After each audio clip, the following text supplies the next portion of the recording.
Well,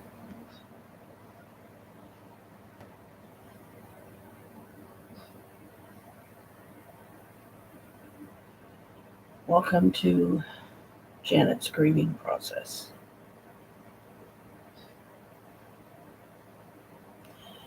I don't know how long I'll be on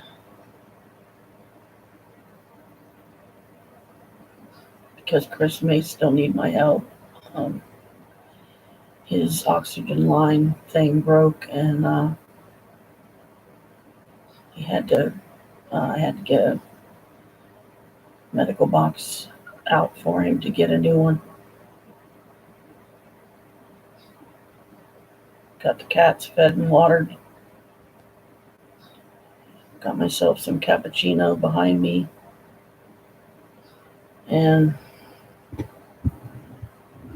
as you can see in the background there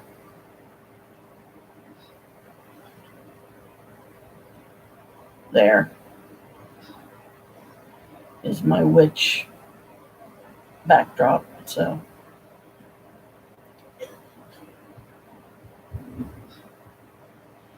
a witch sitting down in a library. Got a stand and everything to hang it on as well.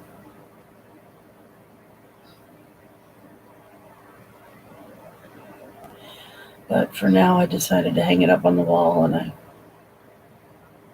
didn't get it centered right, which I'm going to change sometime today.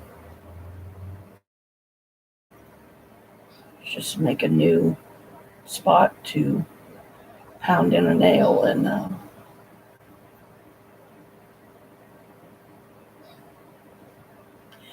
move it over so it's more centered over the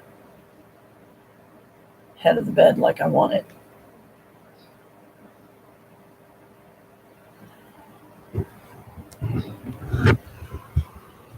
Over here, got my tree of life and then my bookshelf. So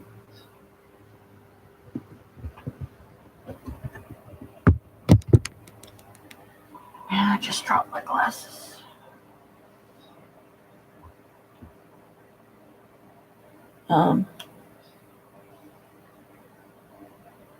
May 7th.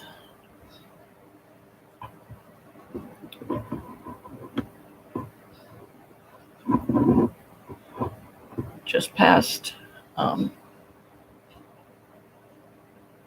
That's my cat Bella.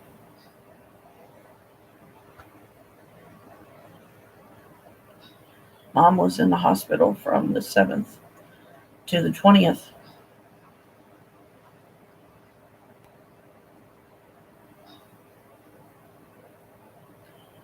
When I finally found out what had happened, I was up there with her for 4 days in a row. And then I just couldn't handle seeing her like that anymore. So I didn't go back. And next thing I know,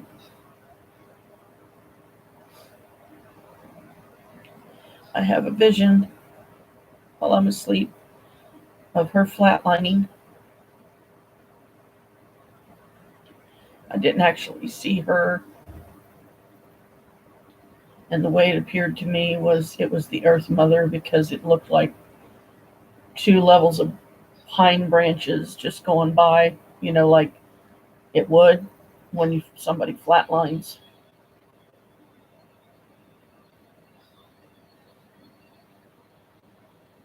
Now people are blowing up Chris's phone. I had to block my brother because now he's accusing me of being disrespectful to our mother because I won't go over and pick an outfit to put on her so pictures can be taken, which I would probably have to end up taking. I don't even know if the place where we're having her cremated would take them or not, but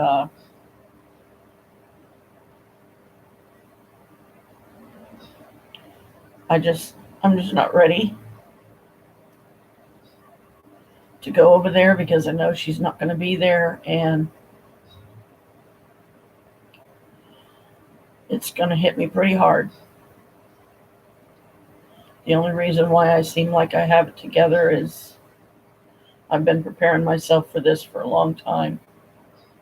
But I had no choice because if I wouldn't have, I would be in far greater of a mess than I am right now. And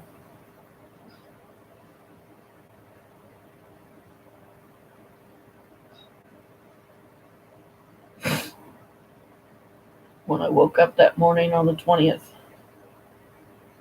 I remember as I was waking up, I heard my phone go off 2 times. It was in the living room.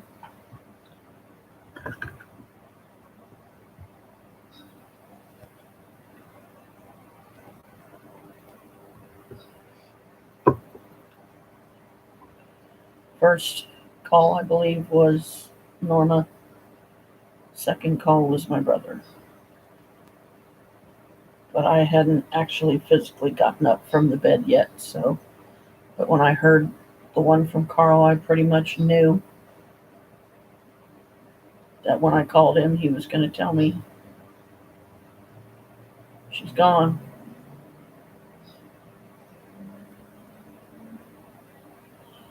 And sure enough, she's gone.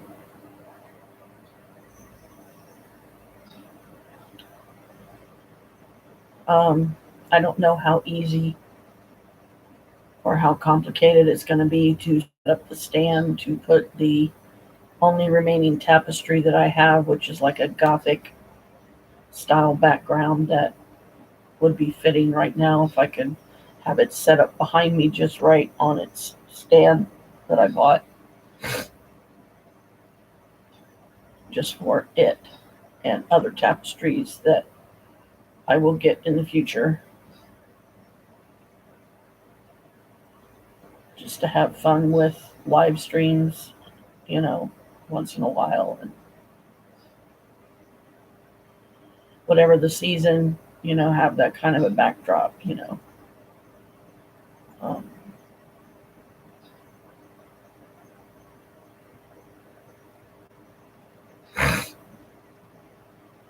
and if you're asking what happened,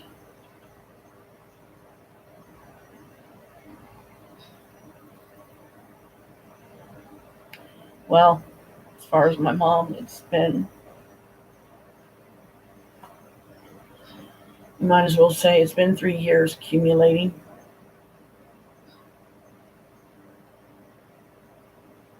Make that 4 years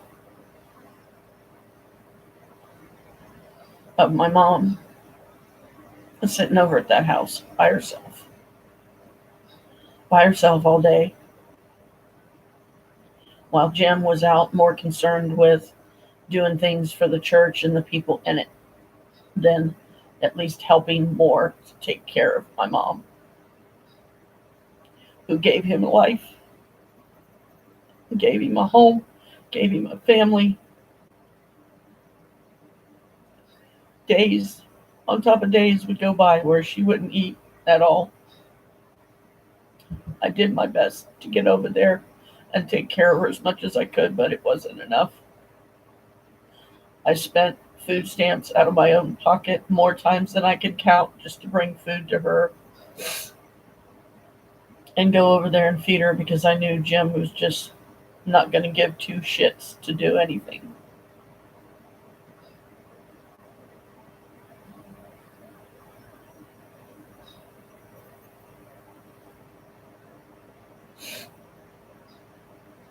And then one day she starts slurring her speech when she talks. She is no longer coherent in the sense that you can't understand anything she's saying. And then the reality sinks in. You know what's coming. You know that she probably don't have much time left, and I'll never forget the day she told me when I was over there visiting, Janet, you may not have a mother for very much longer.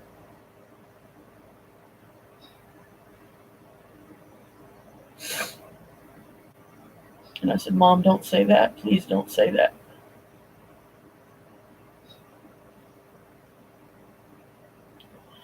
And my brother, he couldn't get down here much because he's in Mount Gilead.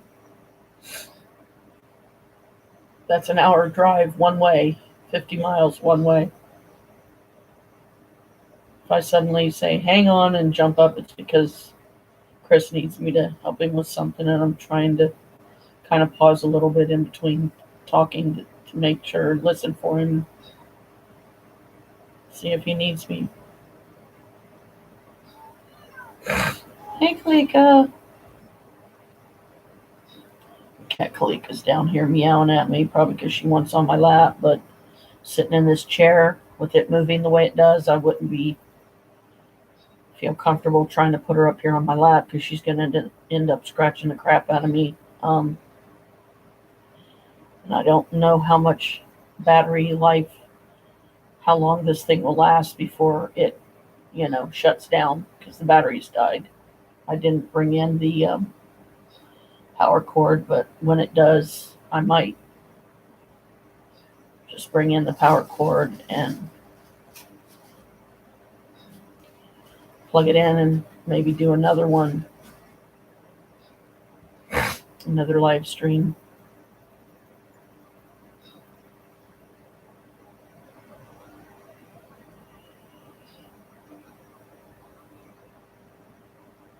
When I got the news about Mom, I called Alicia first. Quit, Kalika. Come on. Quit. I texted her first because I knew that her and her girlfriend were in the process of moving.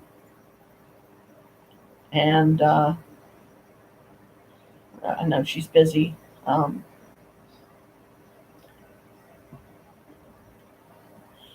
But at least she did get to see her grandma one last time because she came up the same Thursday. That was the first of the 4 days in a row that I went to see my mom.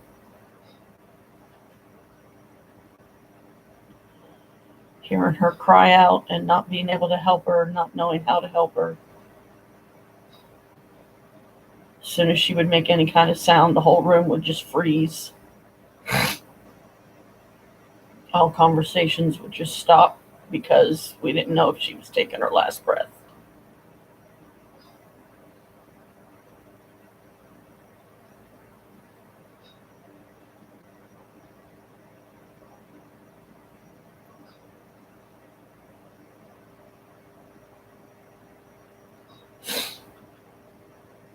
For a while, they had feeding tube up her nose because she was so malnutritioned. It's a wonder that she lasted 4 years. And I only mean that in the sense that she only lived at that place about 4 years. Because it was 2022 when we moved her in, and this is 2026. So 23, 24, 25, 26. That's 4.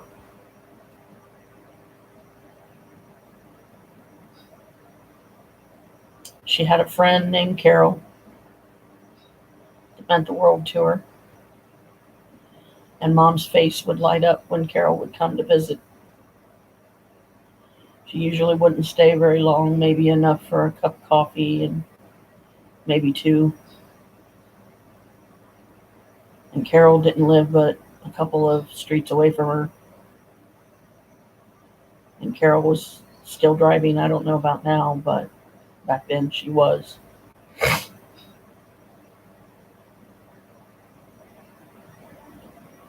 And when she would come over, it would just make Mom's day. And it always gave me comfort knowing that at least somebody was there with her, even if it was just for a short time. But then Jim started hitting on her, and she stopped coming around altogether. So that one light that was keeping Mom going was just suddenly snuffed out. by Jim and his hormones and his desperation to find a woman when no woman wants nothing to do with him. And I have a million reasons why.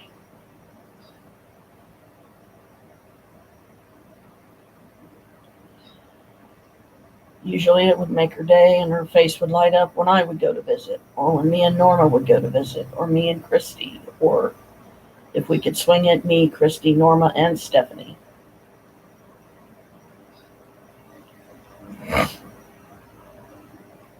But I don't think all of us have been there at one time.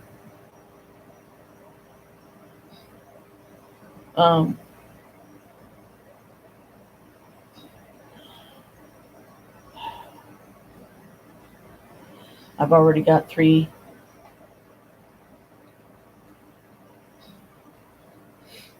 pendants picked out.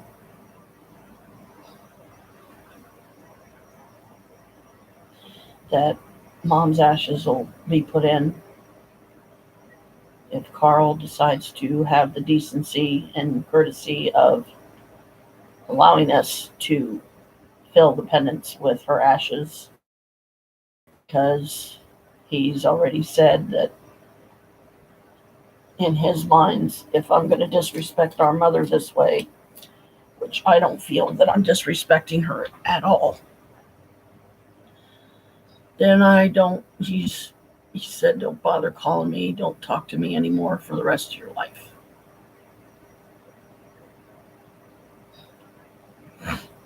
So be it.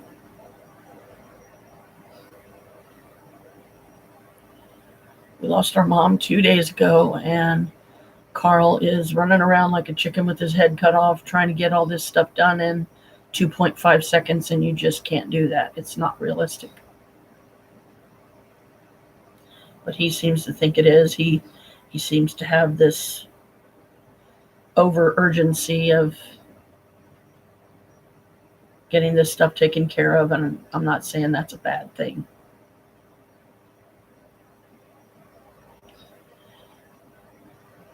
But I just couldn't see taking an outfit over there to put on her dead body that was just going to be destroyed right along with her.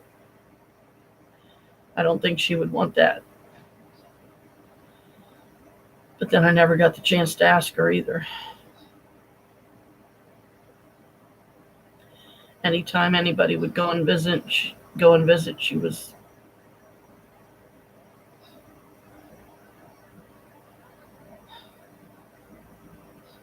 I don't think she even knew we were there. Not really. Maybe part of her did. One of the times Carl called her room, he kept hearing Mom in the background crying out, and it broke his heart. And he said, I'm proud to have had you as a mother.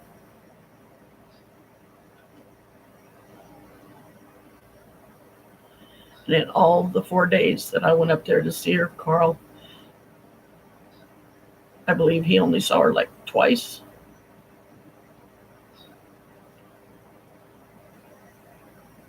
The last people to visit her was me, Norma, Christy, Stephanie, and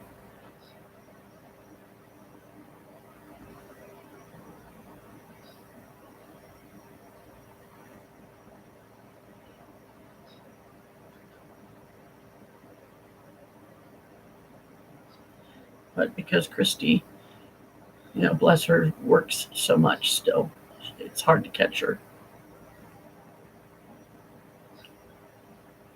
So for the most part, I try to kind of back off, and give her plenty of space. And I try to check in with her once in a while to see if she's got any free time coming up so we can hang out. Have a girls' day or something, me, her, and Norma. Stephanie, if we can get all of us together. Which, like I said, we only did that once. And we all went up to see Mom.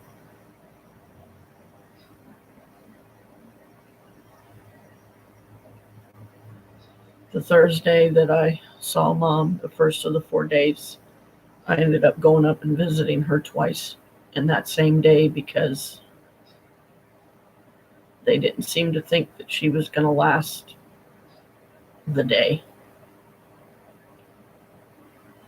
And they said if anybody wants to come and say goodbye and see her one last time, that they need to be doing it because she could go at any minute.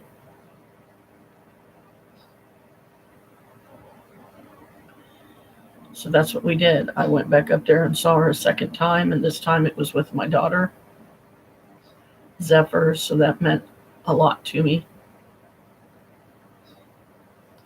Meant the world. And she let me ride up with her, and we did stay as long as we could.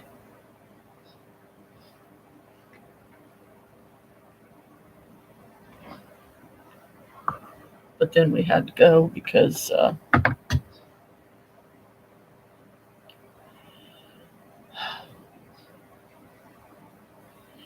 so Alicia could get home and get back to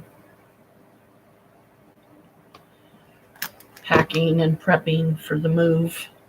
I'm just dusting off my Zippos here. I know I've shown them before, but as you can see, one of them is Marilyn Monroe and then the other one is Capricorn. And the Capricorn one is silver and black.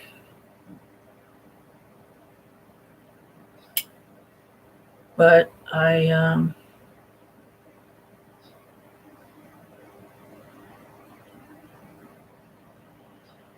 don't use them to light a pipe because you tend to get the fluid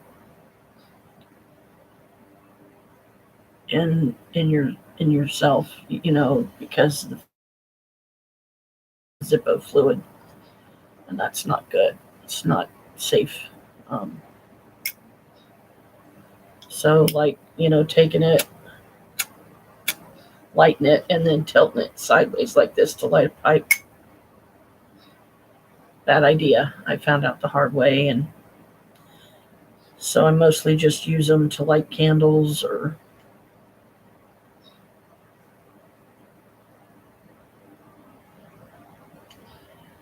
incense or something.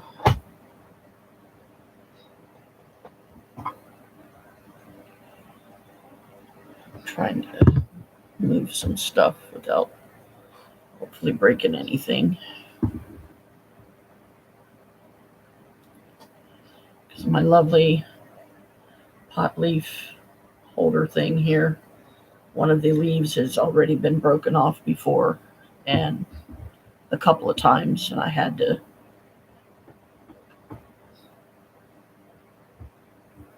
keep gluing it back on. And so I try to be very careful in handling it because I don't want to break it again.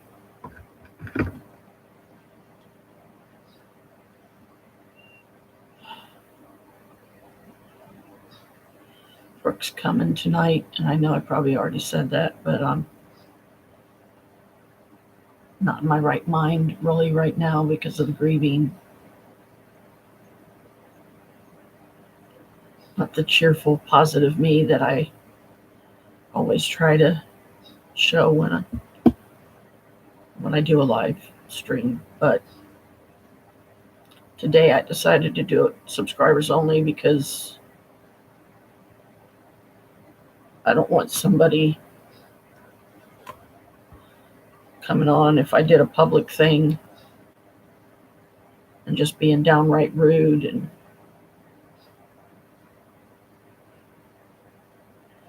trying to find a way to use my grief against me.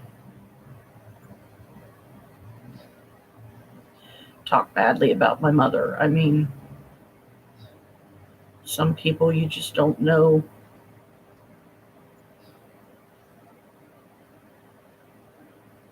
to what lengths they'll go. It's like their cruelty knows no bounds.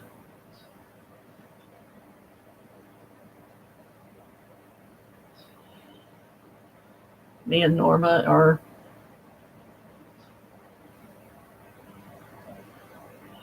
going to take Mom's birds and keep them down in her place in her bedroom so she can, because it's the only place in her apartment she can keep closed off to the cats, to her cats, so they can't get to the birds. Try to kill them and eat them, I mean, cats just being instinctual. Birds to them is food.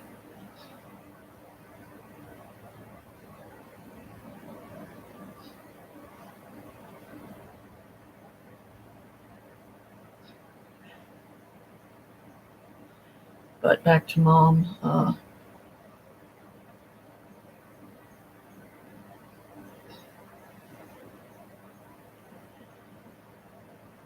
Okay, computer, please don't start messing up now.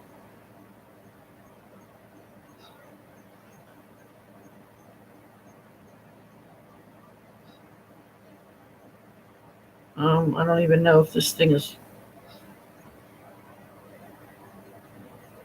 I don't see the timer that usually pops up that shows that. Okay, there it is.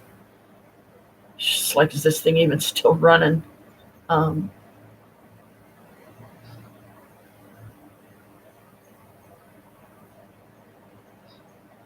Mom had a fall a few weeks ago at home, and she was stuck on the floor for I don't know how long. At least this time it wasn't near as long as that time over on Santa Maria when she was stuck on the floor for 7 hours and nobody even knew that she was stuck on the floor for 7 hours. She said one day her legs just wouldn't. She couldn't get herself up off the floor. She ended up messing herself and couldn't get cleaned up. And then Kathy, her next door neighbor, finally came over and somehow was able to get in the house. Might have been one of the times that Mom left the back door unlocked. So, because a lot of times if Kathy would come over for a visit, she had to be brief because her piece of shit husband, Brian, didn't like her coming over and visiting Mom at all. And there was no reason for that other than he's just a fucking ass. So she saw Mom on the floor. She summoned help. Mom was taken care of, got her back up on the couch. They looked her over, made sure she was okay. But the more recent fall was at the new place, because that other fall was many years ago. But over at her place that she was for the past 4 years, Jim had gone to the store, which was real close by, to get grocery things or something, I guess. And that's when Mom fell backwards. We don't know how, we don't know why, but she fell backwards. She messed up her pelvic bone, she messed up her tailbone. And there was even some blood.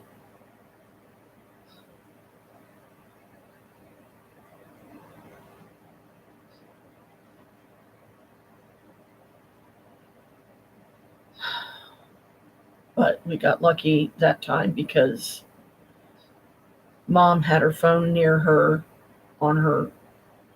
near her bed. It was in the headboard. They had these little cubby shelves. And she kept it right in this one shelf because that way if somebody called, she immediately knew where the phone was and she could grab it and answer if she was awake enough to do so. She managed to call my brother. He called or texted Jim and said, "You need to get your ass home now because Mom fell. She's stuck on the floor and she can't get back up." And then soon after, he was getting a hold of me and letting me know that she had fallen and that she may need help getting up off the floor. And before I could get myself ready and get out the door, he said he got another text from Jim, and Jim said that he got her up off the floor and she was back on her bed laying down. She was fine. She wasn't fine. So we don't know if the fall, maybe if there's details we don't know about the fall that could have been the catalyst that started her decline into death.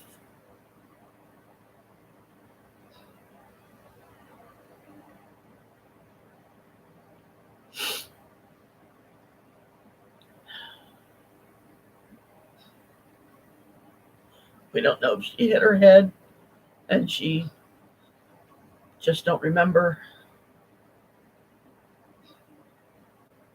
or didn't remember. And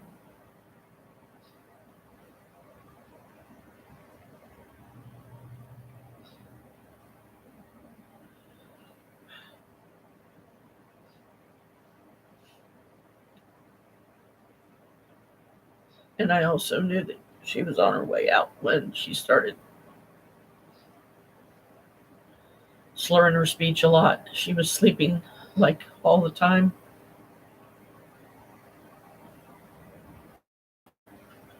She was trying to survive on chips and donuts.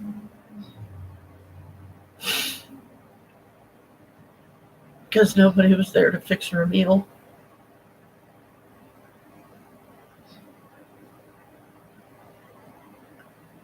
And I tried, I really did.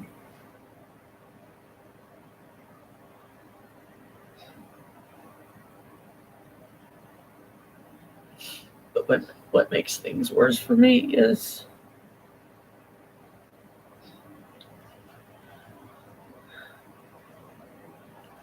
Chris is more dependent on me now because of his health issues, so I'm trying to take care of him.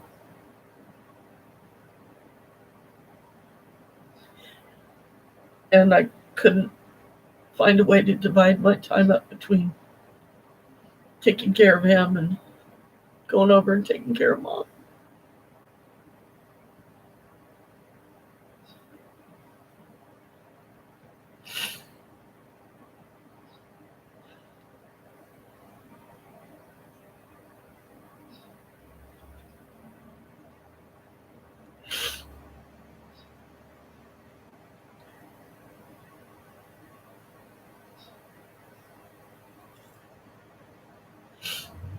So I don't, in all fairness, I don't totally blame Jim. And I do feel absolutely horrible that I wasn't able to give her more of my time and take care of her.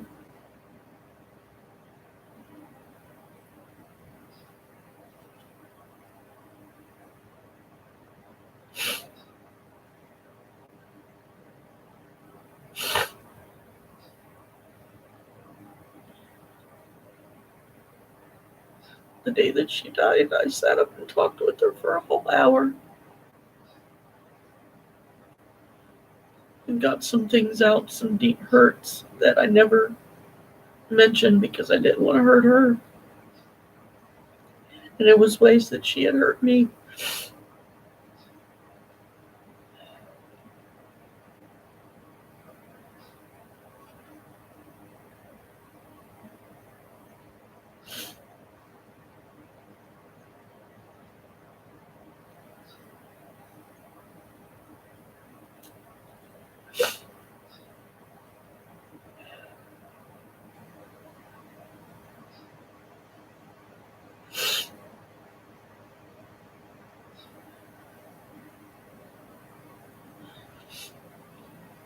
I'm thinking about, I don't know how far into the future though, or if it'll get past just a thought.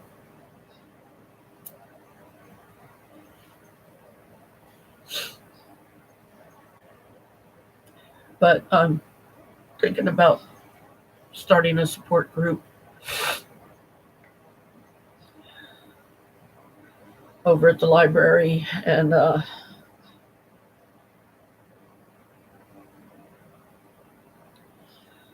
try to, reach out and help others that have also lost loved ones, and they need a safe place that they can talk about it and learn to heal together, develop some coping skills.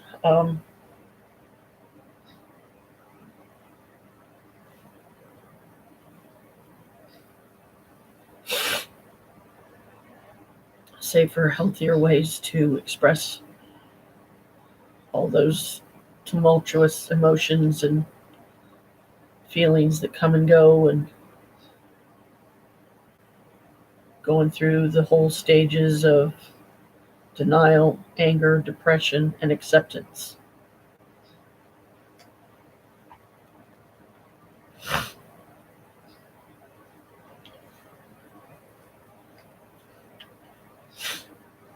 I I hope Chris is okay out there in the front room, because turned the um,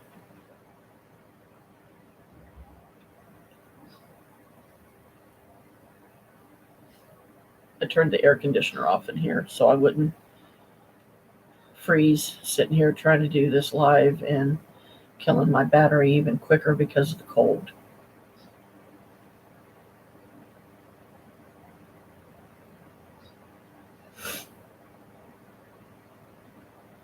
But as much as he seems to be sleeping anymore,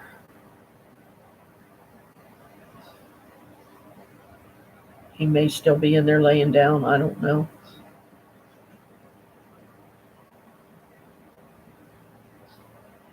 I just, so just trying to halfway listen, and I do hear him call out to me because he needs help, and I'll have to go in and see what I need to do to help him.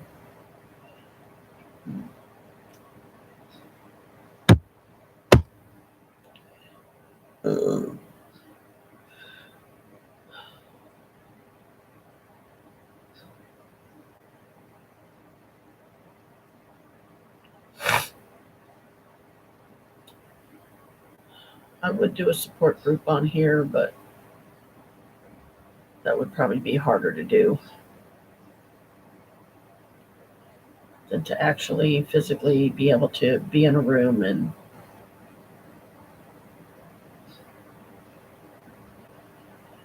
share each other's experience and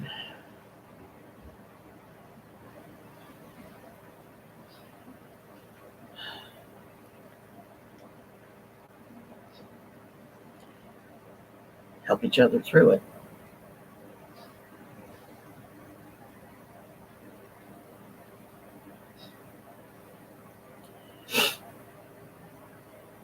I haven't even eaten any breakfast yet,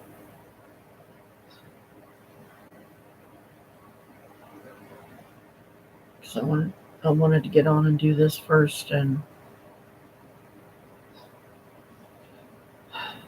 I don't know if my mom will make an appearance or not, meaning her spirit. And the only way that I probably am going to know is if I go back and watch this footage later and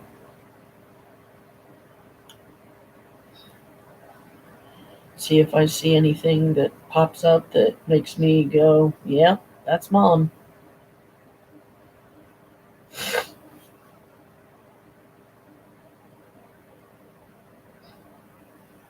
So the worst possible time to be fighting and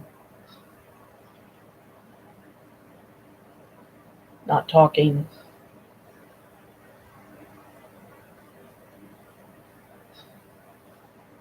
me and my brother, which is not helping the situation. And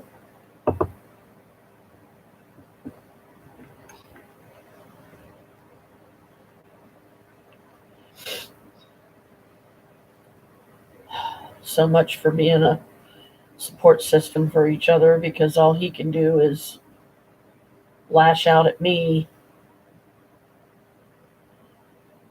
because of one simple task that I just wasn't ready to do.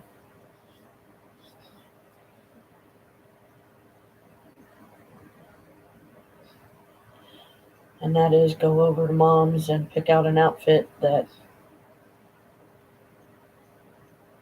after any pictures were taken or whatever, to give to the family if anybody wanted any. Her laying there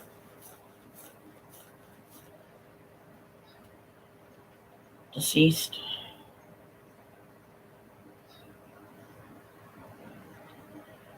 As soon as the pictures and stuff were taken, they would probably just turn around and take the clothes back off of her. And apparently they provide some kind of robe or something that they put on the body that is designed and made to burn with and just, blend in with the ashes. And I understand to a point Carl's point of view of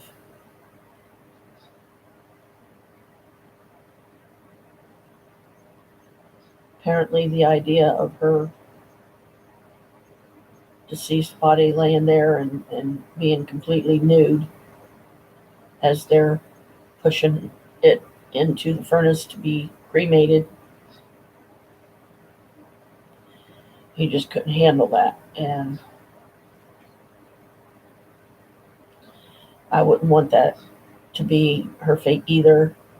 It gave me a little bit of comfort when a friend of mine told me that has also lost people, that, yeah, they provide some type of a covering, that they lay across the body, maybe even just like a paper thing that you would see them sometimes use in the hospital.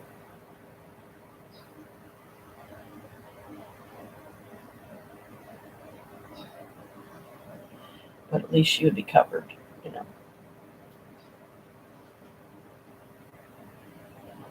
And then, of course, for those out there that believe, which I'm sure my mom was one of them to a point, that you were brought into this world nude, so you might as well go out that way.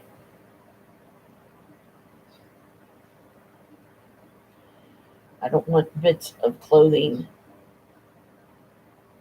with her ashes of an outfit that was once a favorite that she loved to wear.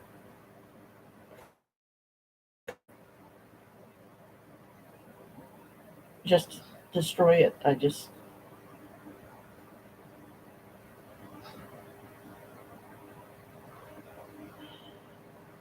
couldn't bring myself to do it. Wasn't ready to go over there.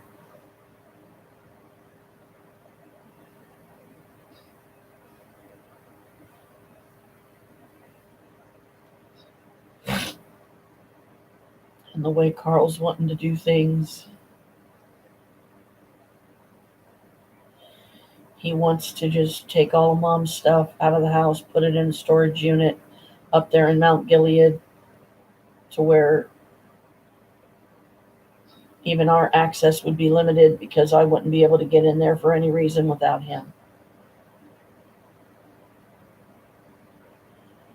And knowing him the way I do, who knows how long her stuff would be sitting up there before he would finally be willing to sit down and start sorting through it and divide it up between, grandkids, myself, him.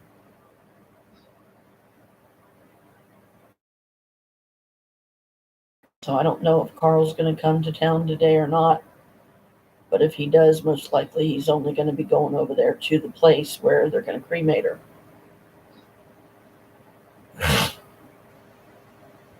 And he better not deny me any of Mom's ashes, because as soon as my check loads at the end of this month, hopefully on the 29th, first thing I'm purchasing is the 3 pendants that I want to get for me, Zephyr, and Brooke. because Brooke didn't even get to say goodbye. She didn't get to see her one last time. She couldn't get here quick enough, and nobody holds that against her. And I hope she doesn't think that we do, because we don't. Coming from England is a long trip, and all the crap that she has to go through just to get here is enough. But her plane won't get in until 11 o'clock tonight, so it's going to be a long day.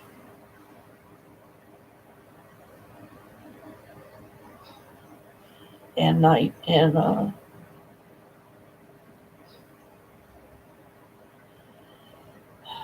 I'm hoping that Chris will just stay home and me and Norma will go get her.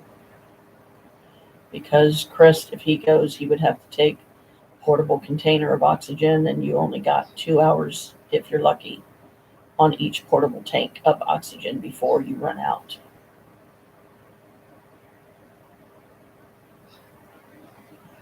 So I'm hoping he'll just stay here.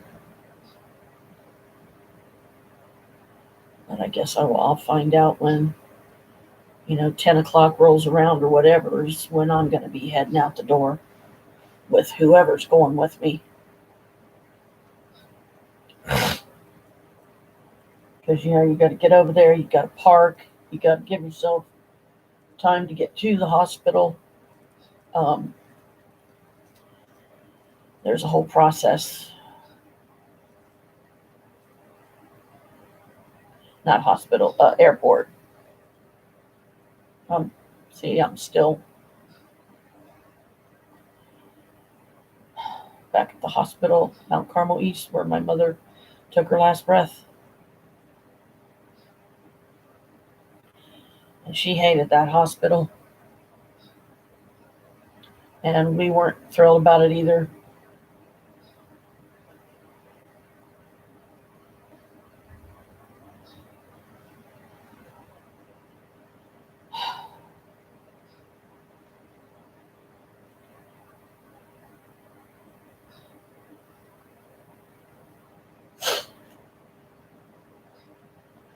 At some point, a bunch of us were supposed to have a sort of a gathering to honor Mom's life and talk about the good times, the fun times, the memorable times, the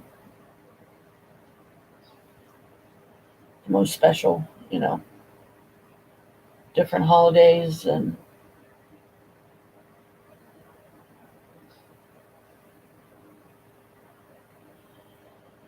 honor her life, not focusing totally and completely on her demise.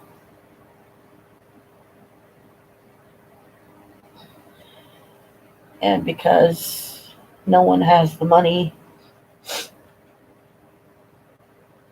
we had to go with supposedly Carl Foundation for free, and they'll put her ashes in a bag and put the bag in a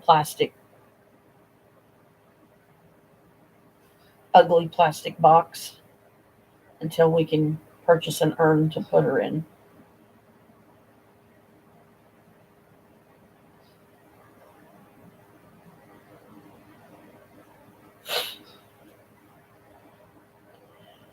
And we don't know what Jim's going to do now that she's not there. We can't fathom how he would be able to continue living there with the rent being over $1,000 a month. And he's just one person.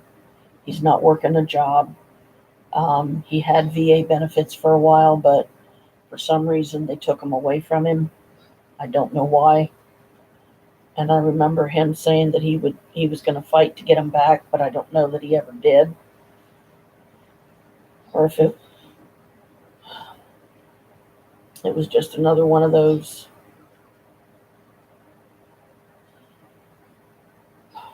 all talk and no action with Jim, which he has a habit of doing. He says he's going to do something, and then he never does. And I'm definitely not happy that he gets the vehicle that mom purchased for herself and spent several $1,000s for, and had to spend a luxury tax as well on it because it's a luxury model vehicle. And she, for whatever reason, decided that Jim's name was the one that was going to be put on the paperwork. So he's gone. I guess technically that means the car belongs to him.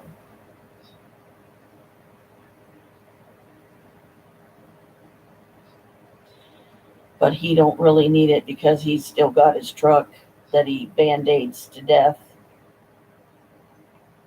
Meanwhile, my car is falling apart, and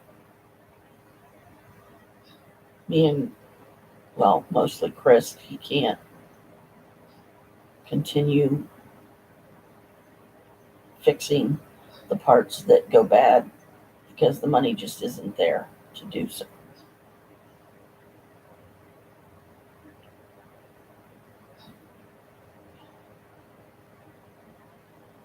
Once my car's down,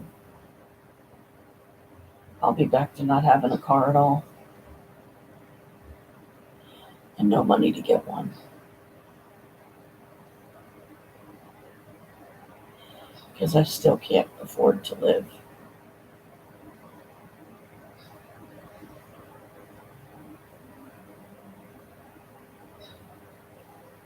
I never did celebrate Beltane, and that was all the way back last month, April 30th, and this weekend is Memorial Day weekend.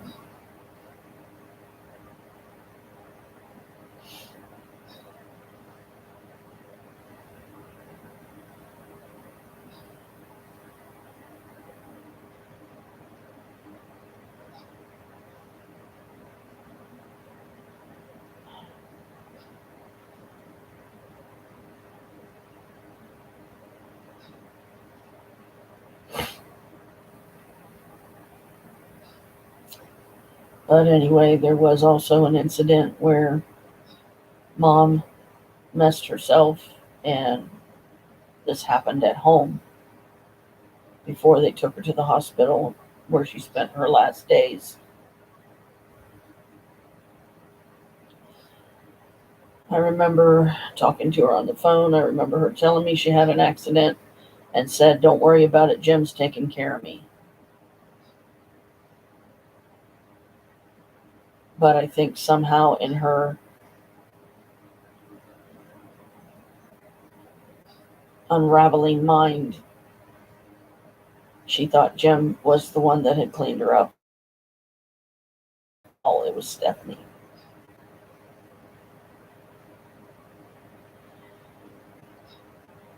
And I was getting ready to go over there and clean her up myself, but then I got on the phone with her. She said it was taken care of, and I thought everything was fine. It's like, okay, well, if it's already taken care of, then there's really no reason for me to go over there right now because somebody was already there with her, visiting and whatever.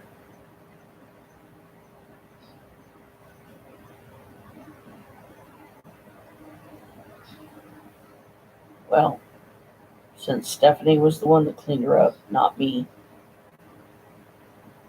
the last coherent words that she spoke about me was, "She is no longer welcome in my home."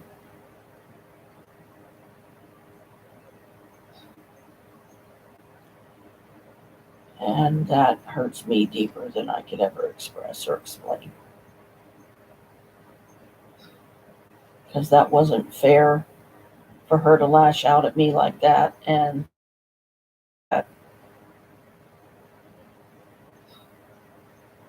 because I was getting ready to go over there and take care of the situation, Stephanie just happened to beat me to it.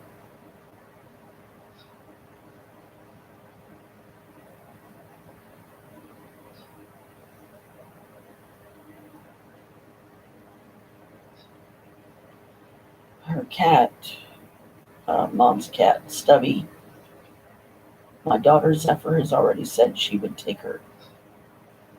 But I don't know if Jim's decided he's going to keep her or what.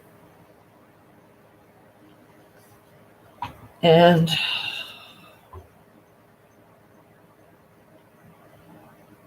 where he's going to live now, because he can't afford that place by himself, there's no way. So unless Toby finds somebody that he feels is trustworthy enough to move in with Jim, Jim may already be looking for a place himself.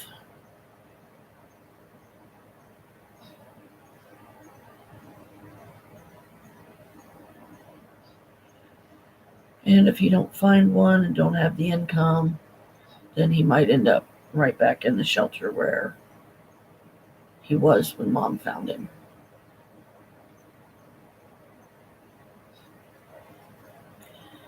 I commend him for all the good that he did my mother, but I'm also equally angry at him for not doing more, and he could have and should have.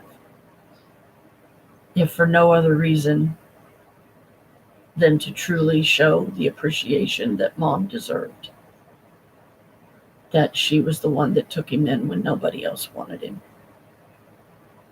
And he had nowhere else to go, and he was sleeping on a park bench in a park downtown. Bicentennial Park, to be exact.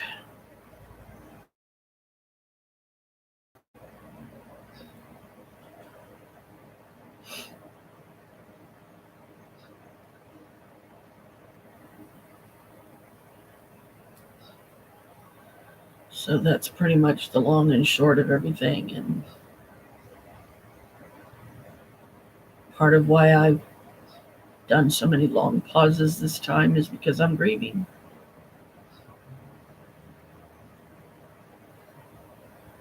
Grieving the loss of my mother.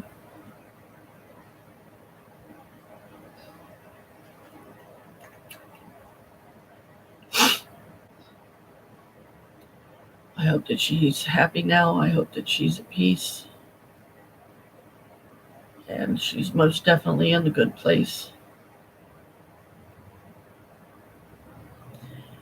What she would perceive to be heaven.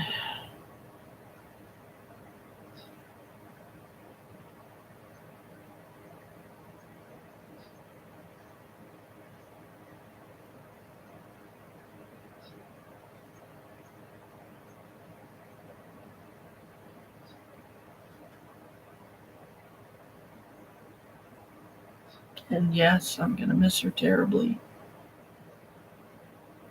All of us that truly love and care about her will miss her a lot. I'm so surprised I don't feel her around me right now, but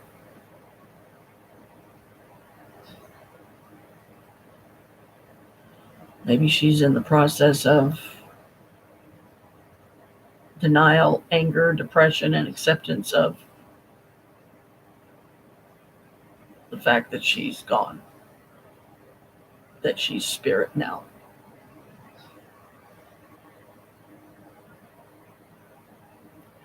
I don't want to fight. And I'm going to regret all the times that I have to go over and put up with Carl to go through, even if it's just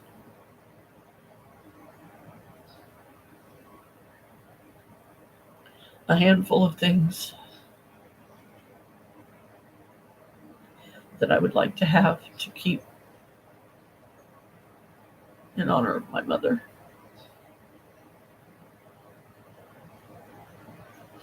And one of those things, first and foremost, that I'm going to grab is going to be the blue dragon stuffed animal I got her from Build-A-Bear. And I'm going to name her Mama Blue.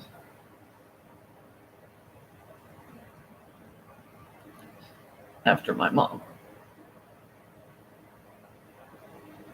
because Mom loved the color of blue, and that's why I ended up getting a blue dragon, because it was the only blue shell that they had that I could afford at the time. Bought a cute little dress and put it on her, but cute little booties that go on her feet.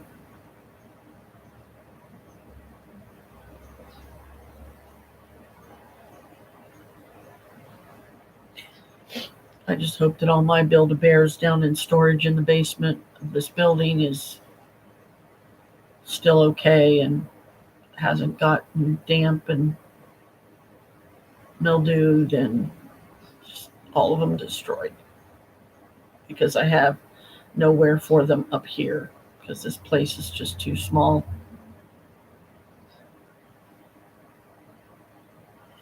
And no matter how much I get rid of, no matter how much I clean, it just never seems to be enough.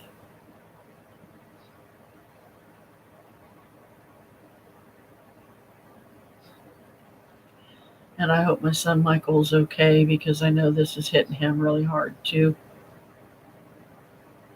And even though she's on her way to us, I'm sure Brooke is equally deeply saddened and heartbroken and soul shattered, like we all are, that she's gone.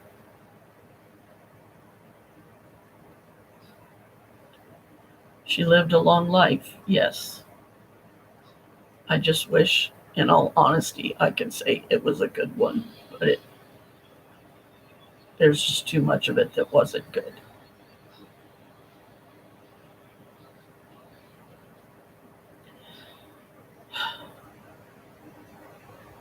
But I don't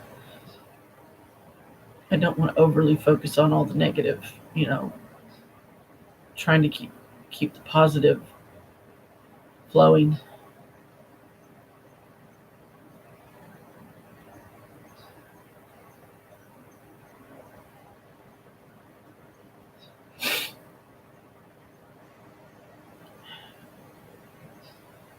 So for those of you out there that are my subs that have lost people, my condolences. I'm going through it myself, so I know just how painful it can be.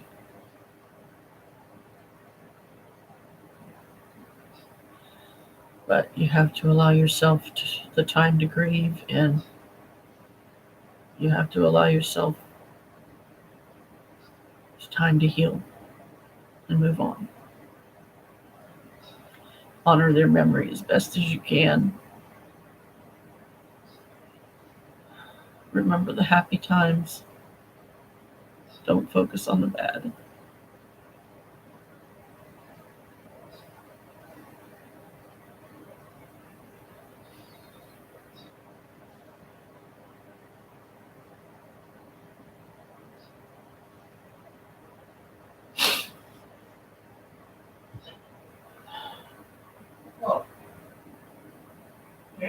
What? Just a second. I got to get up slow from this chair so I don't hurt myself. Where are you at?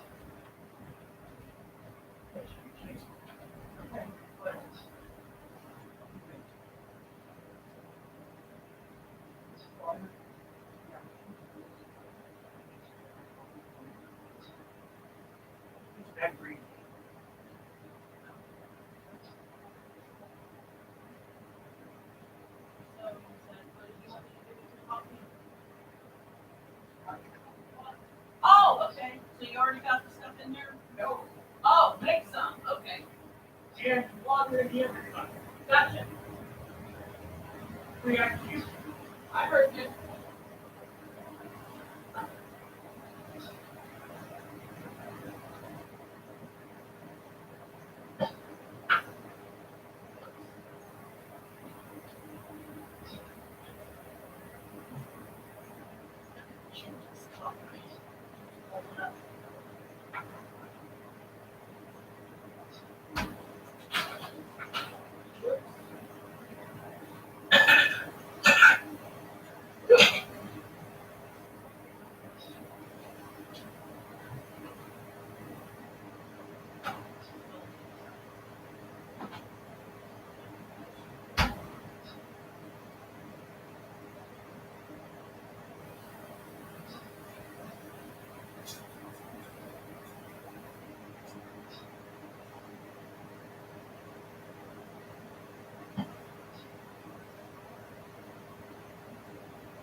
Coffee's made, or making.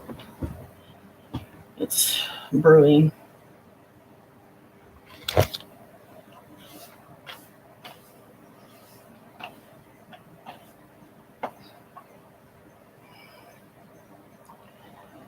I got him some water because he needed it, and he's having another bad breathing day today, so that's never any fun. It's downright scary and debilitating, you know.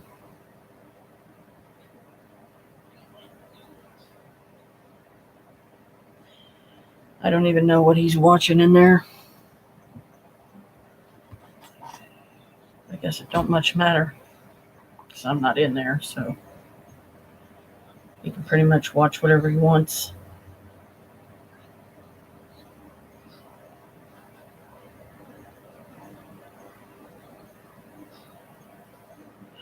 I'll just go back to, making the bedroom my office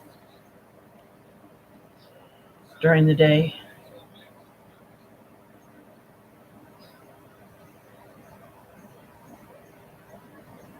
And when I don't want to watch whatever he's in the mood for watching out there, I'll just come in here, do a live stream, just card readings and reading from different books and stuff just for fun, and also to at least get some people out there familiar with the craft and how it works, and that yes, it has a bad side, it also has a good side, and what side you choose to use it for is the most defining of what kind of person you are. Because if you do stuff strictly to hurt people, that's not good. Excuse me, if you do stuff to manipulate and control others, that's not good.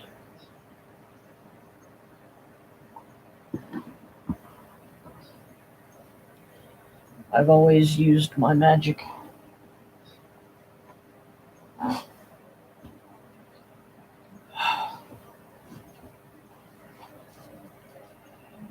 most positive way I can.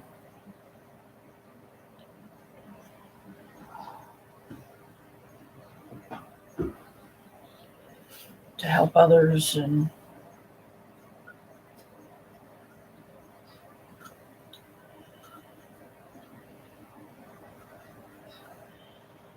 be a voice where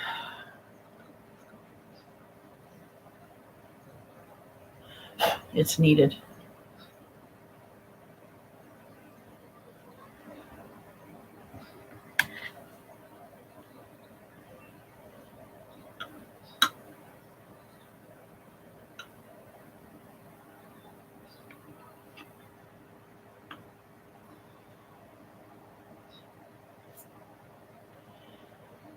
It's amazing the mindless tasks that you will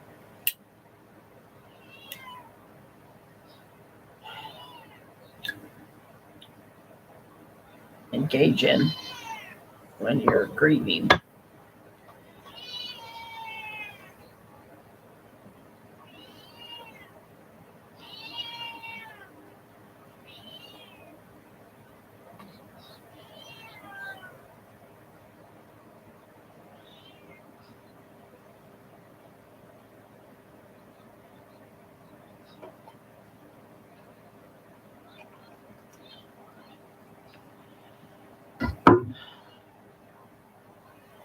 Like me,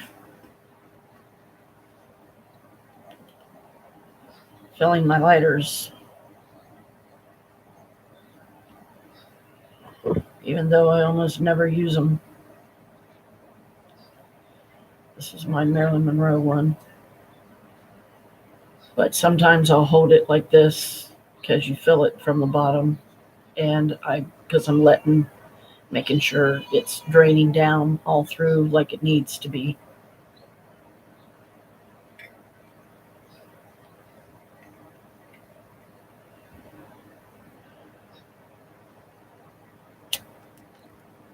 There we go.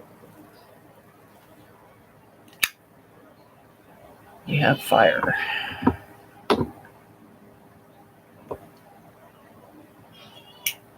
But I guess I can reason that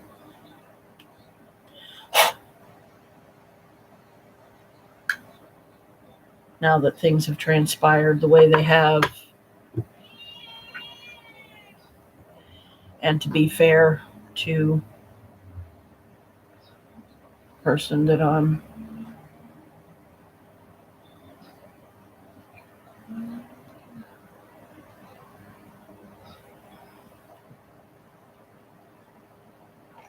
living here with,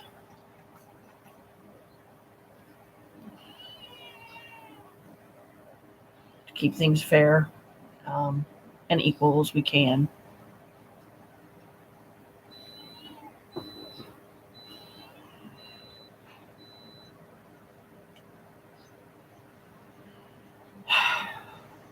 I'm sorry, Squeak.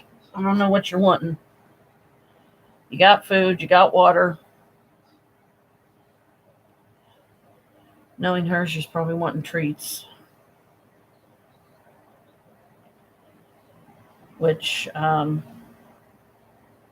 give to them more the way they're designed to be given to them once in a great while, not every single day like Chris used to do.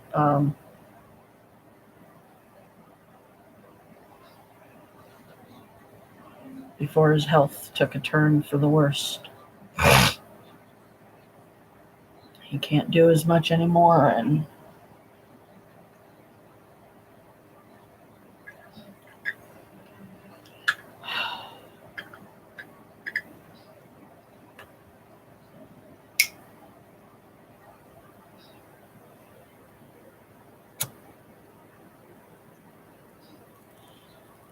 there's my Capricorn.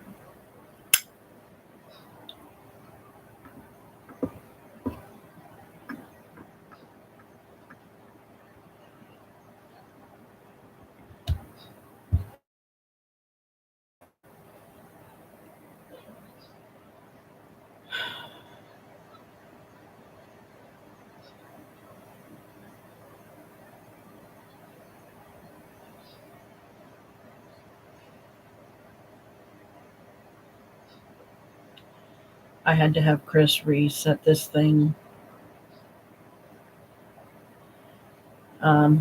wipe the drive, and reinstall Windows 10 because I made the mistake of installing Windows 11 and then stuff stopped working right.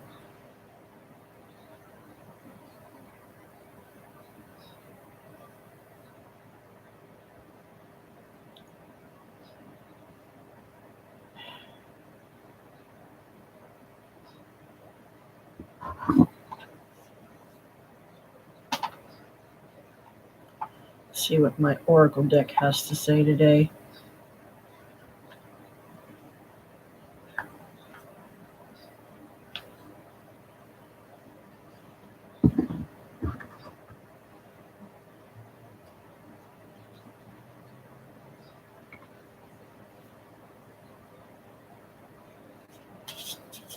This is probably one of the smallest decks I have.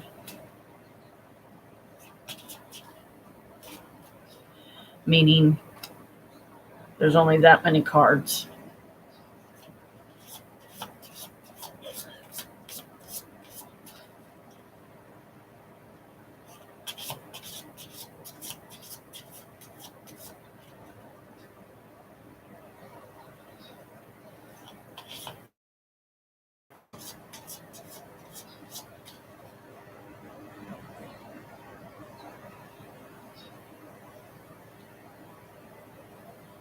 Is my mother with me? And has she accepted that she has passed?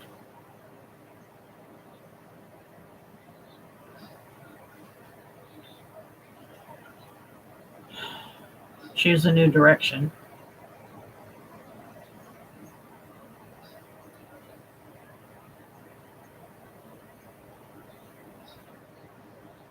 So I guess that's a no.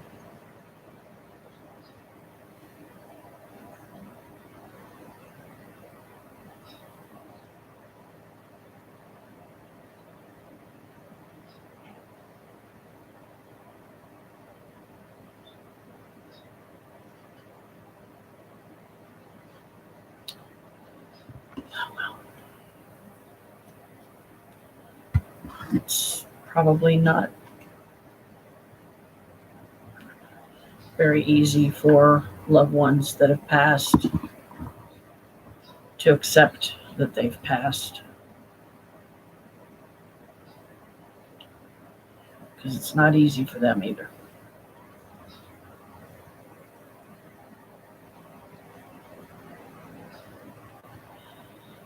And I really wish I could have handled things better with my brother, to where at the worst possible time we stopped talking again.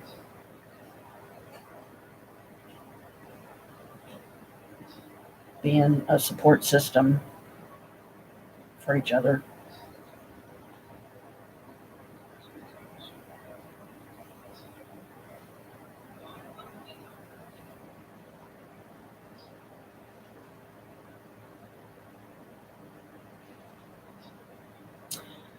So I'm going to take a minute to go get me a salad. I'm going to come back here and eat that salad.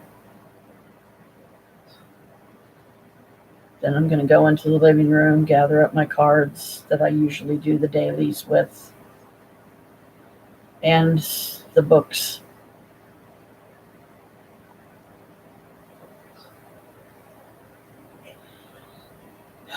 So if there are any spirits here that wish to be acknowledged, and I only ask that good spirits be here, and you want to manifest yourselves in some way on here while I'm out of the room,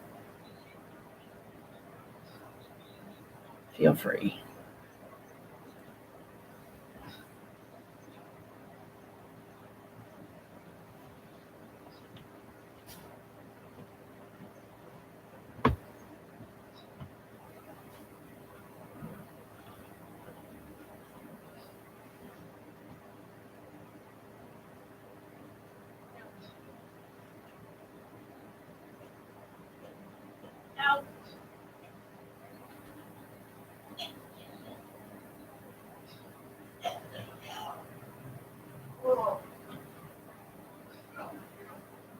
What?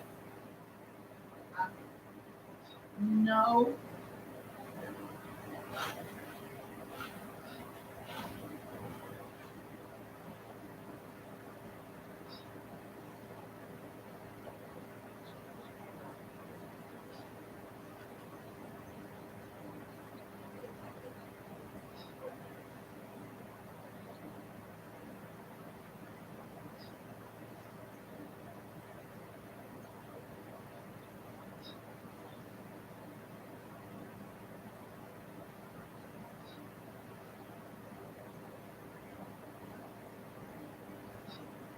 I'm trying to keep my ears open for when you need me, so I can come and help when you need it.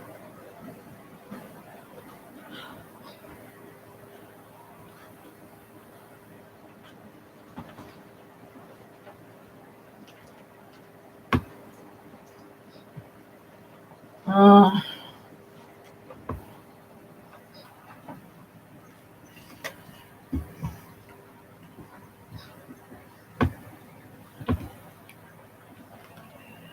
Apple walnut, one of my favorites.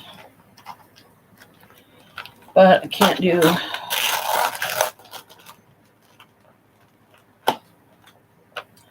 card readings if I'm in the process of eating.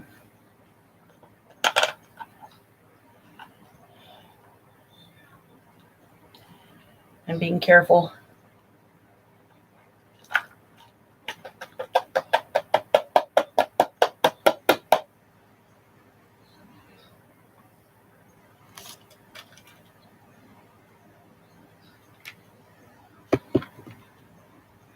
Not to dump my salad in the floor.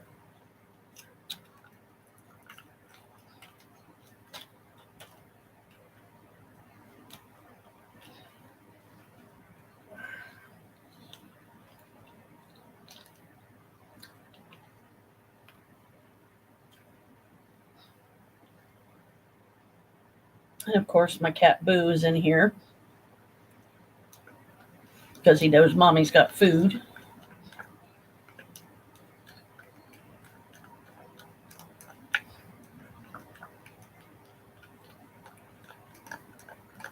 And sometimes, not always, but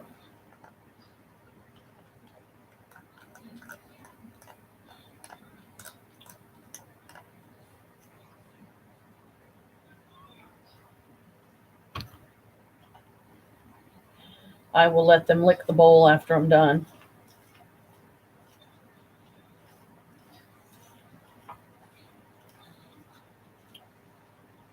And, everybody has their own way of grieving. Well, I guess this is mine. I mean, because I know I've still got to take care of myself. I've still got to eat and drink and function.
I just got your battery's running low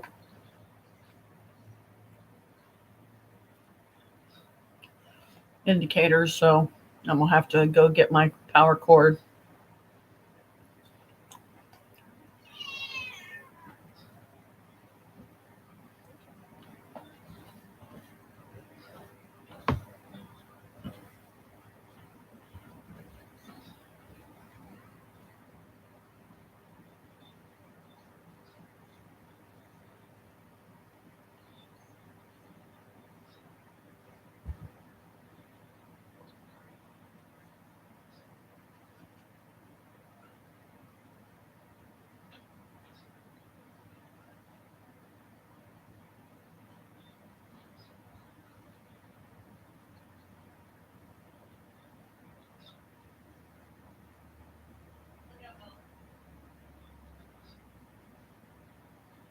Plugged in. I guess it wasn't. Is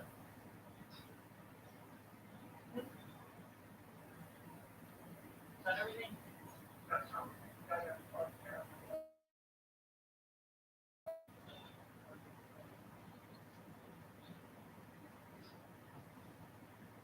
Sorry.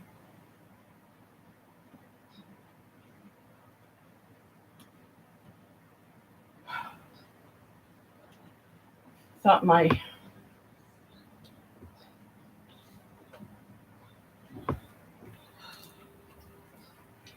power cord was plugged in there, but I guess not.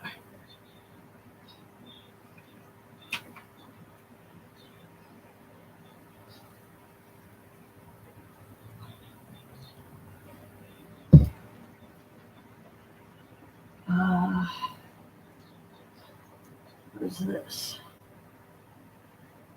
Go to. Oh. Oops.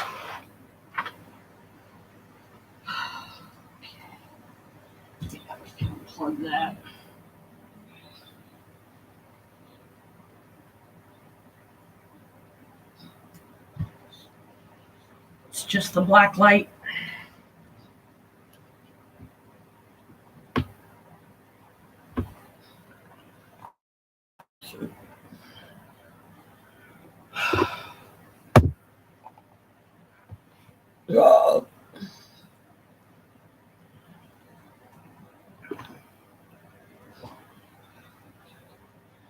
I think the plug-in is over here.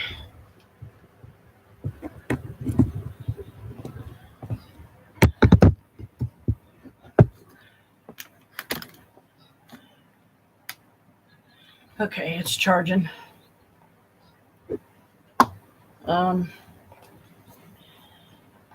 It's been my experience that as long as you take care of your technical devices,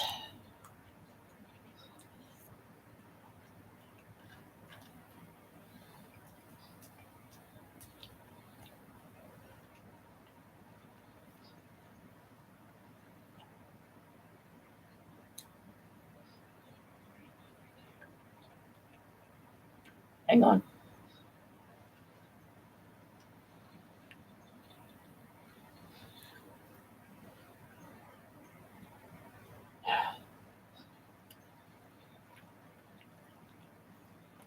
Exposed nerves in my teeth makes some of these bites very painful. But I know these need to get eaten because I don't want them to go bad. Because this one's got chicken in it. It's already starting to taste off.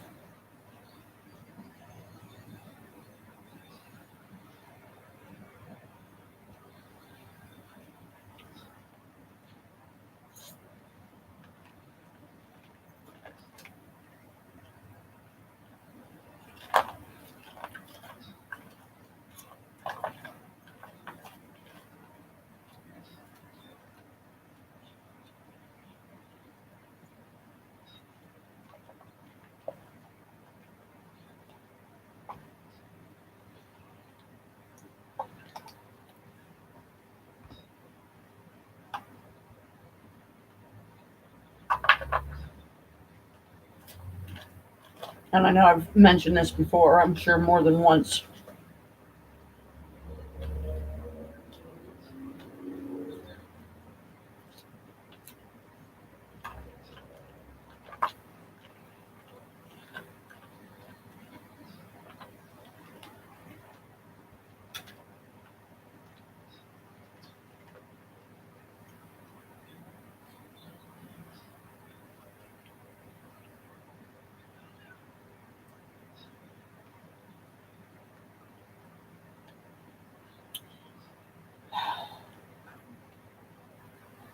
Um,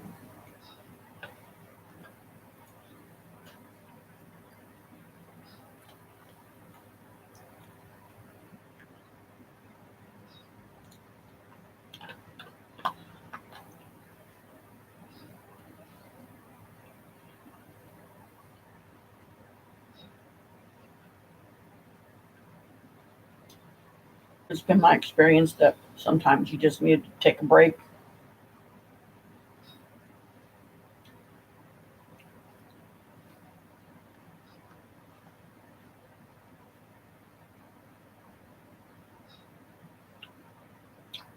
For me, was taking a break from doing YouTube.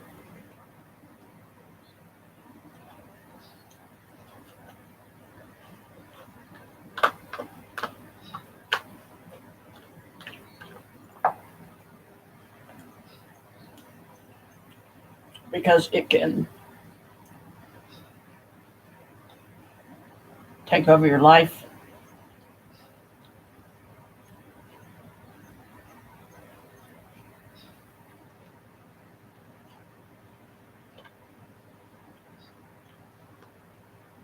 Take up so much of your time that you don't have time for others.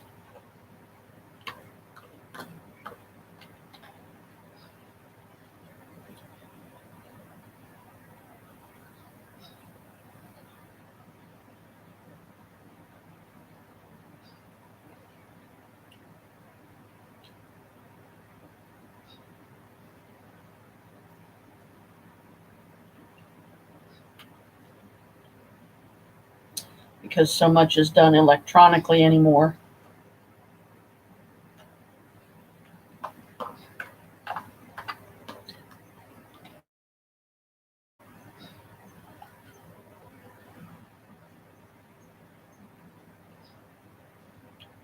A lot of people are living more in a virtual sense than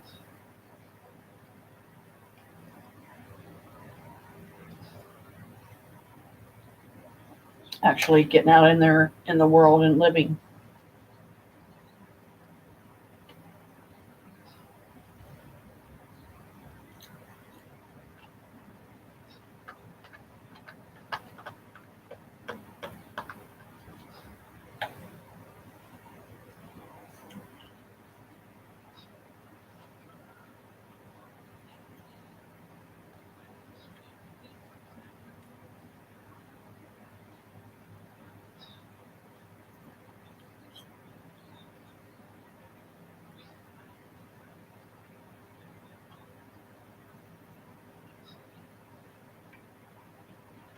Sure, it's fun when you're the popular one on the block,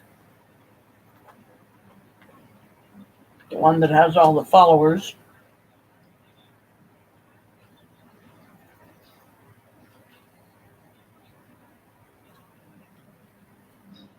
Because of how many decide to make it a career.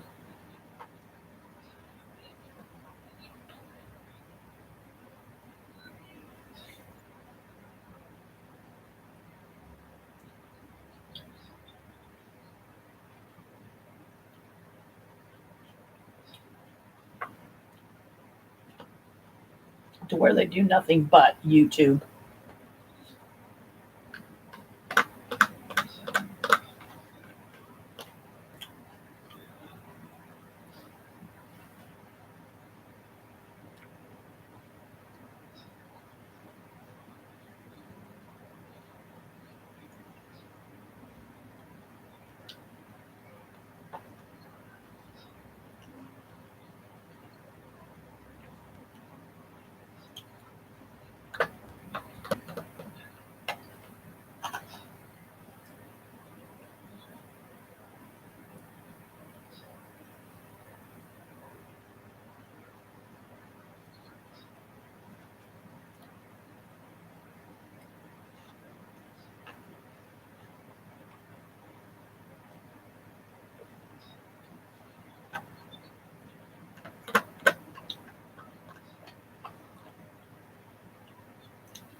I was hungry.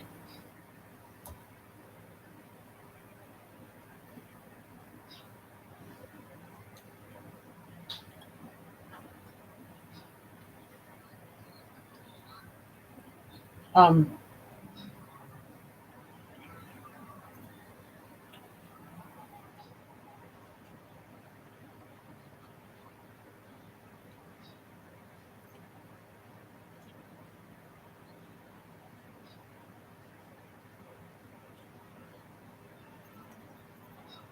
but then you can't life on hold because you're just doing YouTube videos all the time.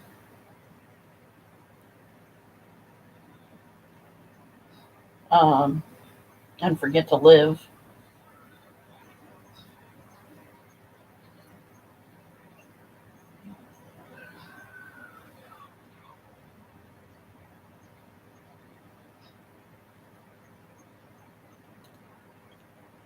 But I still have my periods where I will take a break from doing YouTube and then I'll get back into doing it for a while and then I'll take a break again. Because you can get burnt out on it. really fast. I know, I speak from experience. There was times when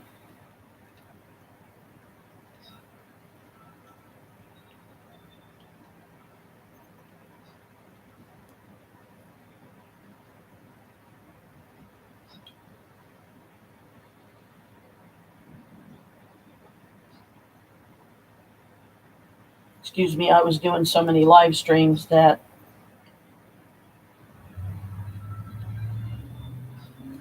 it was causing Chris to lash out at me because I was doing them too much, in his opinion.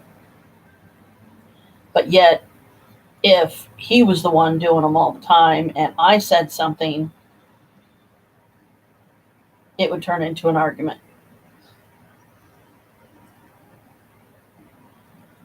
That neither of us wants or needs. Especially now with the whole grieving thing going on.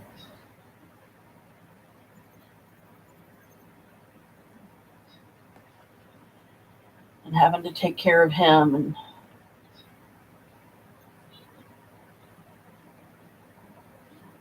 I do my best, but I can't help but think who's going to be around to care for me when I'm old.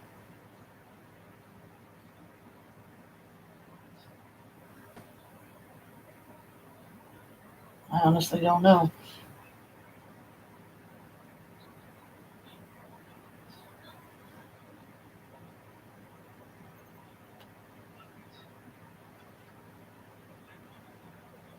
None of us know how much time we have.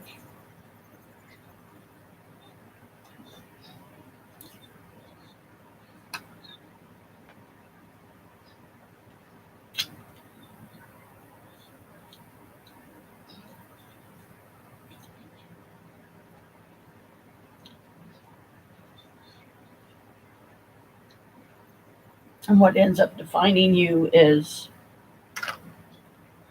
how you spend that time.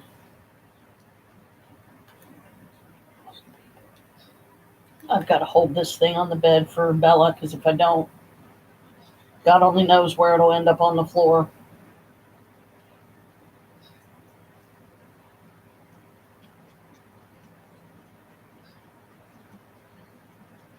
Because he loves this dressing as much as I do. It has like a nice sweet taste to it.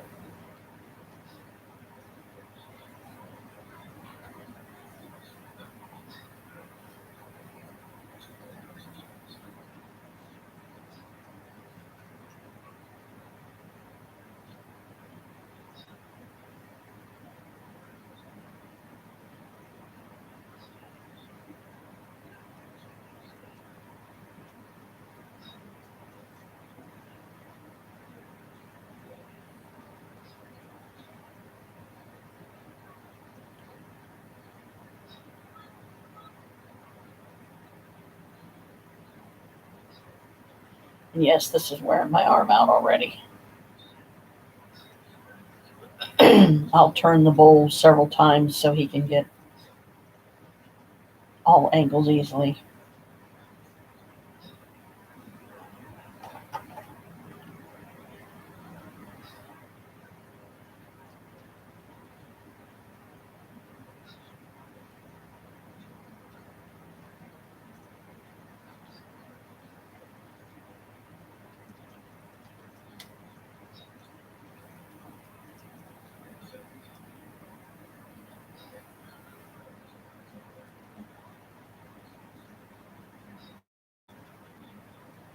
Okay, let me see. Oh, there's still some in there.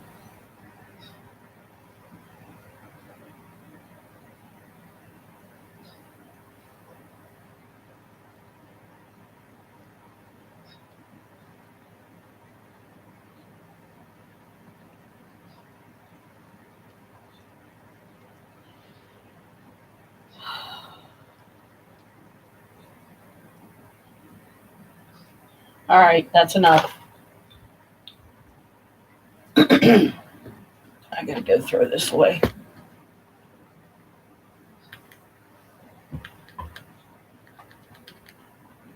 and get untangled from the damn cord here. Jeez. Not the best I can let you do there, Bella. It's hurting my arm too much.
I'm just doing some random cleanup.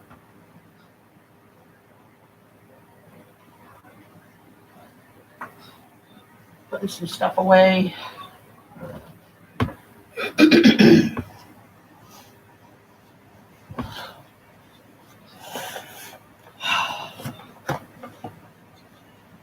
Figure I would start off with just my cards, because I'm sure they have felt neglected. And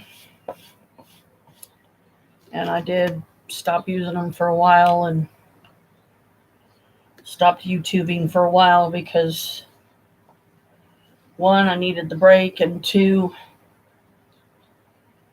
I was burning out, and it was causing problems and arguments. So,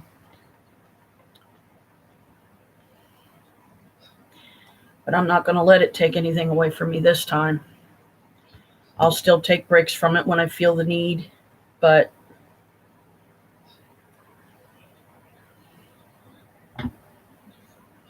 if Chris starts ever getting on my case about it again,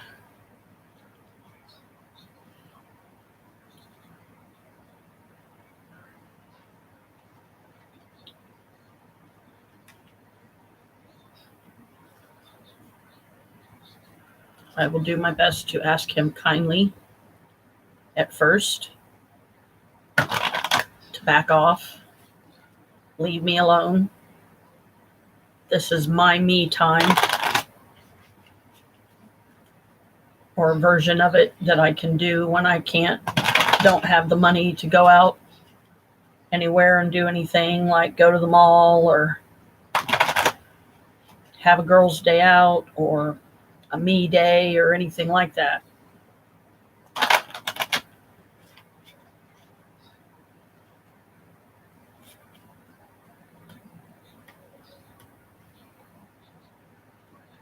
What is the Green Oracle's message for me today?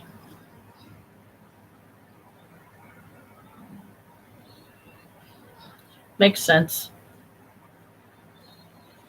Environment.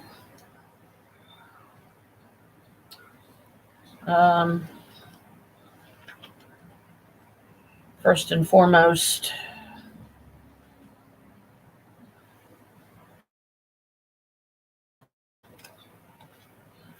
the state of the bedroom.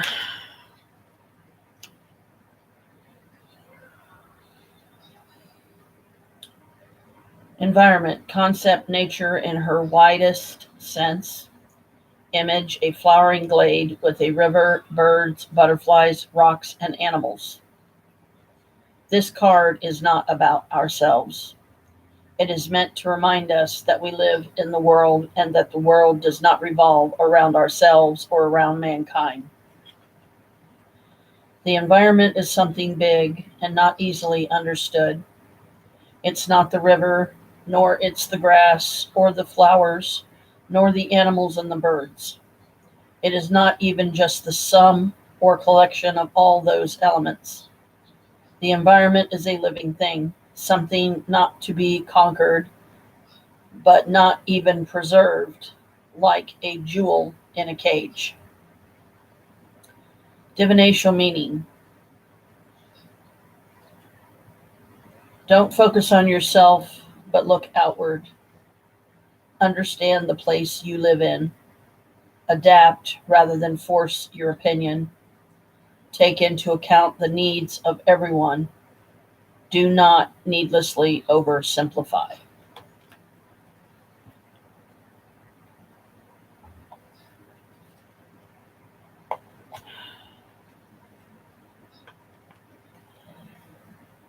The additional meaning I take from that is how much better I will feel once I get this bedroom in order. I still have stuff in the closets that I need to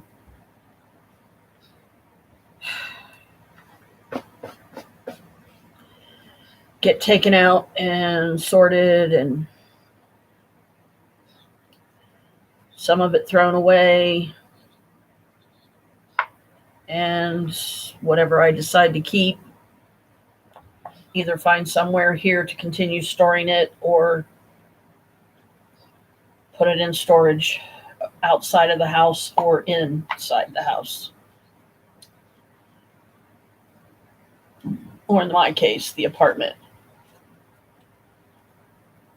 And even though it's an apartment, it's still, to me, it's a house. It's my home. So just because it don't look like a house don't mean it isn't one to me.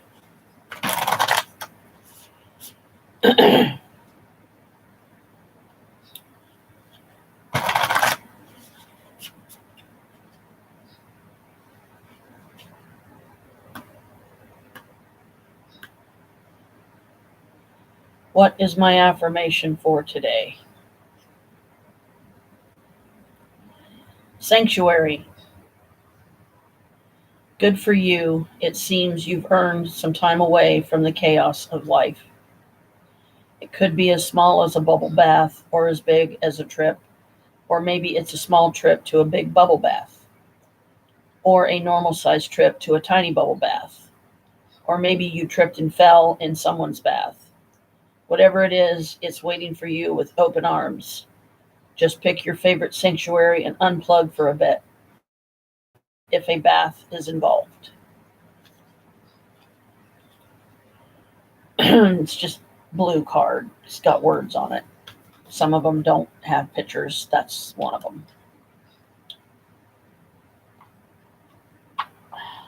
My sanctuary right now, I guess, is, as much as a bath would absolutely be lovely,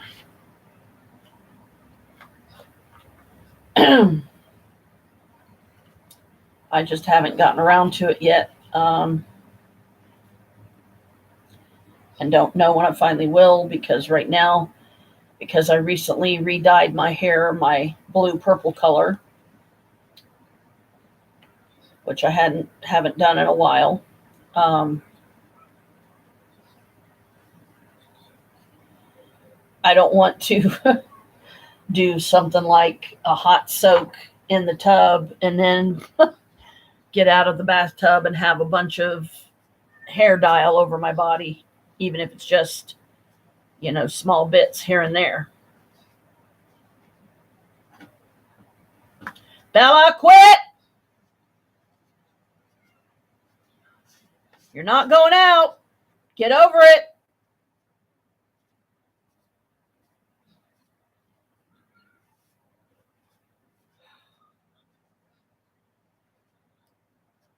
I swear. I need to get me a closed container to put these decks in because the pouches are frickin' hair magnets, hair and fur, constantly having to clean off the bag.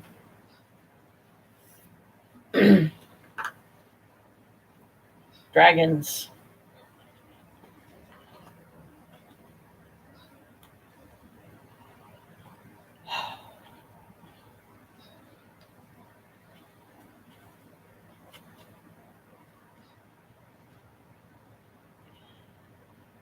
I wonder what dragon card will be with me today.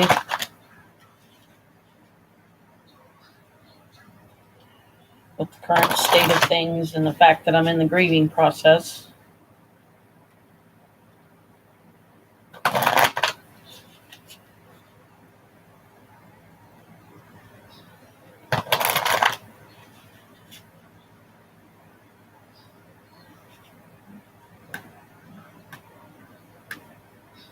What dragon is with me today and what is your message?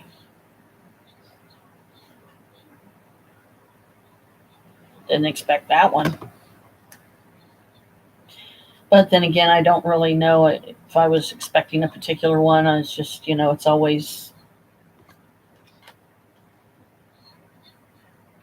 destiny. It's always fun to see what dragon is speaking.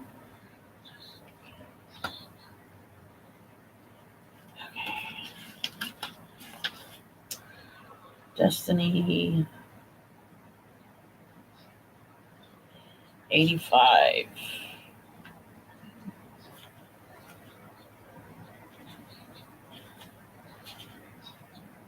Here it is. Destiny is a mighty dragon of great authority. She has no time for fluffiness, ego, or human dramas.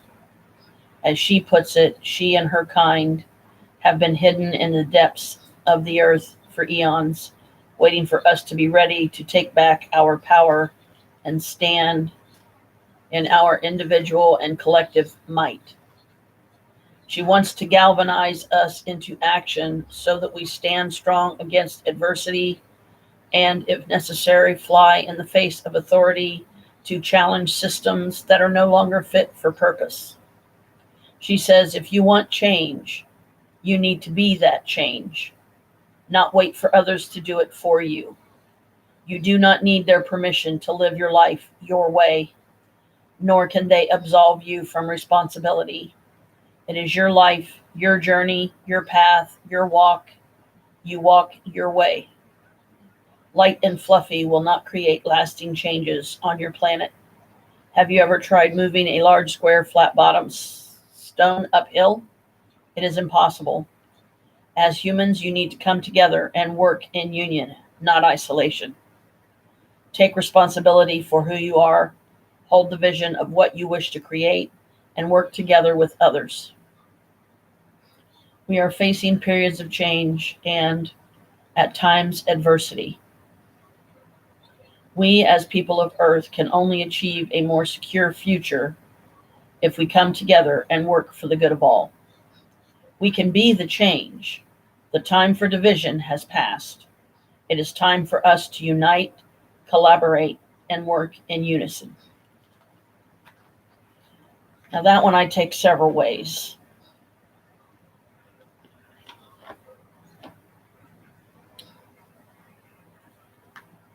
For instance,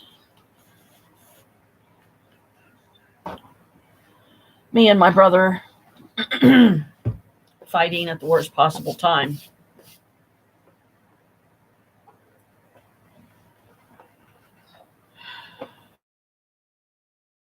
And for his lash out at me for what I feel was no good reason. Because he made it sound like I didn't give a crap whatsoever at all about our mother. And he couldn't be more wrong. I did a lot for my mother. So did he. Sadly, a lot of the stuff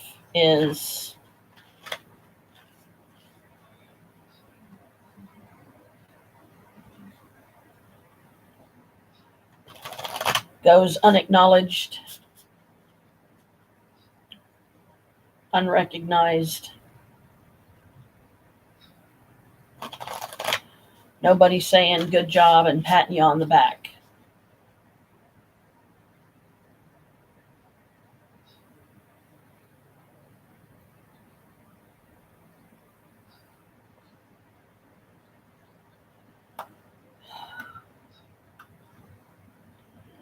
What fairy is with me today, and what is your message?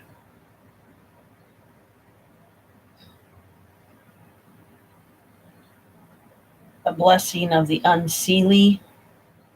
Interesting. The unseelie.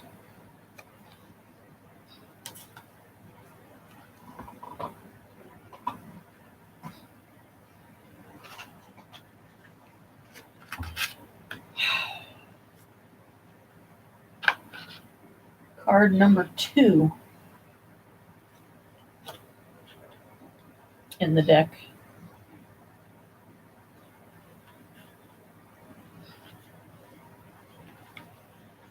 The fairy gift of following your true heart from the worthy rebels of the unseelie court. The gift of the unseelie is the gift of the rebellious one. That would be me. Excuse me, the one who defies and who does not go with the flow. In fairy lore, the unseelie are sometimes considered dangerous, but their blessing is this: you are not born to appease and to concede, to give way always before forces that consume and control. You were born to be free, to decide who you were meant to be for yourself. And the unseelie's gift and blessing to you is that reminder. And this means that in this moment, there is something you must say no to. Say no to the forces that would ask you to do something that you feel is wrong. Say no to staying quiet when there is an injustice. Say no to going along to getting along, and stand alone if you must in the renegade nature of the unseelie. It is a strange gift, a weird blessing to be sure, but in its way, it is an energy of rebellion and courage and defiance that is not born out of any desire to be unkind. In fact, it is born out of the desire to be kind to your truest self and to create space and room for you to breathe and be free. With this blessing, you will say no. You will take a stand. You will find a new path and be true to yourself. And while you may be called disruptive or difficult, know that these labels are only given when you can no longer be controlled. When the unseelie bless you in your holy work, know that you are only being true to your own self and walking your own path. Blessings of the unseelie, those holy rascals. Friend. So, thank you, my fairies, for basically saying, the heck with my brother, pay him no mind. He's grieving himself right now. We all are.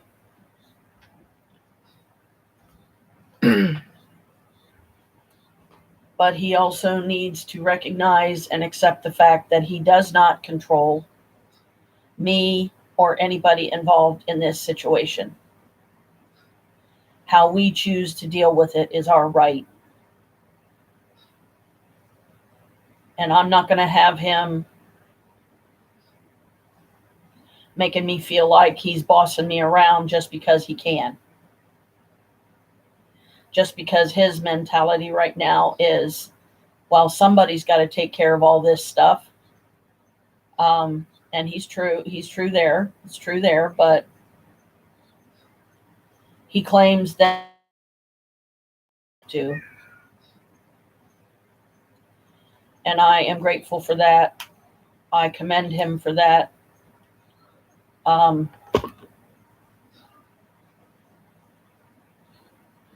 but I'm just not ready to go over there to my mom's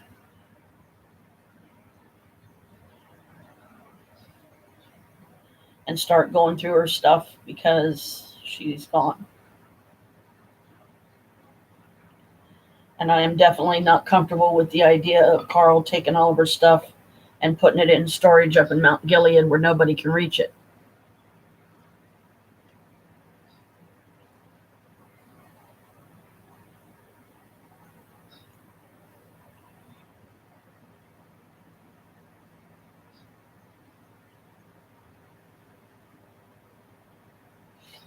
Not unless Carl is over there breathing down my neck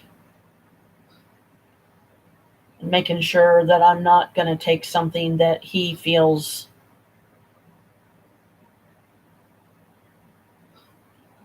he deserves to have.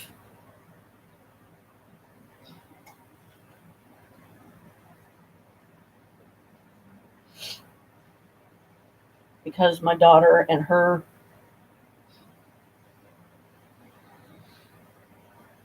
partner, her lady love, is in the process of moving. I don't know. I think she said they're almost done with that, but that Alicia is also rather going into camp again this weekend, and I believe she said starting Sunday, this coming Sunday.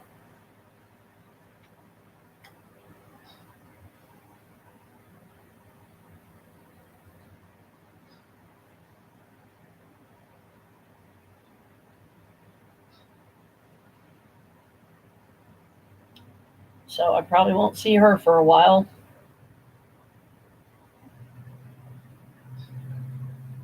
She might come over for one of the upcoming holidays. I guess we'll just have to see. And I don't know if me and Chris at some point are actually going to ever get the invite to go to the new place and visit with them for the day, because I still, all this time that Zephyr has been with her partner, I've never even met the woman. I've never met the young lady yet.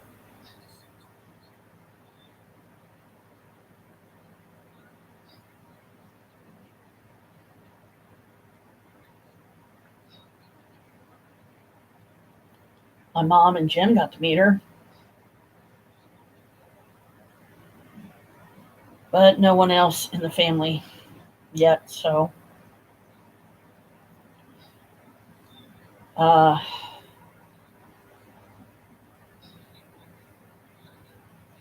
it's one of those things that I guess I'm just going to have to play it by ear and hope that sometime in the future I will get a phone call from my daughter saying, hey, what are you guys doing this weekend? Why don't you come up and see us and visit and give us the new address and everything so we can GPS our way there.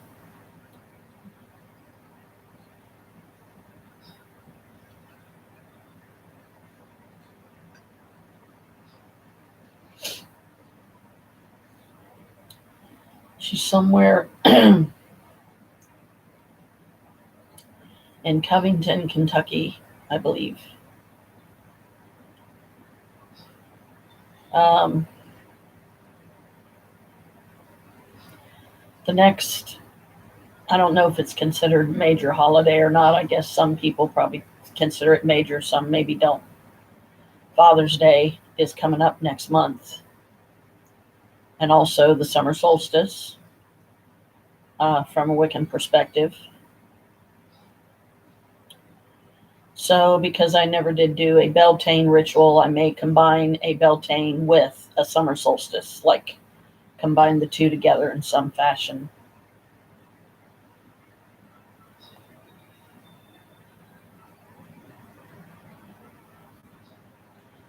So I guess this is me going back to something that I am passionate about, that I do enjoy doing, thus the live streams.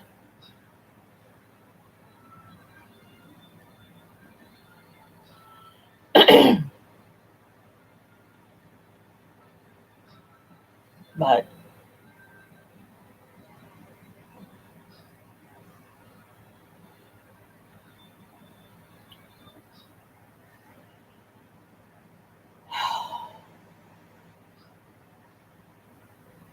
I guess this is me getting back to some kind of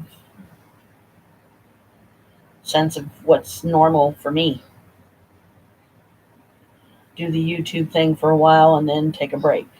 No.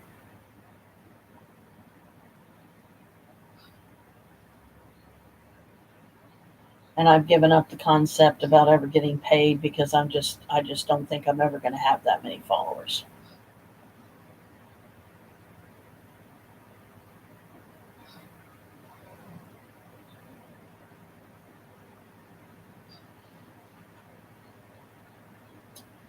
And I don't know if YouTube has updated that any here recently or anything. The way I heard it was when I last knew was you have to have 1,000 plus followers or subs, as we call them on YouTube. Join your channel before you can start getting monetary donations.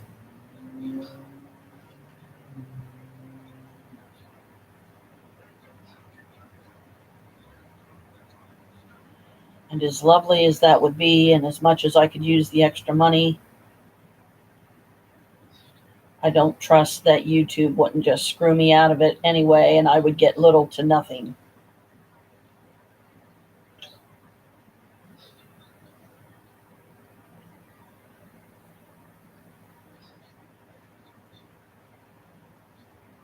Because I've heard a lot of negative stuff about YouTube and how they rip people off, and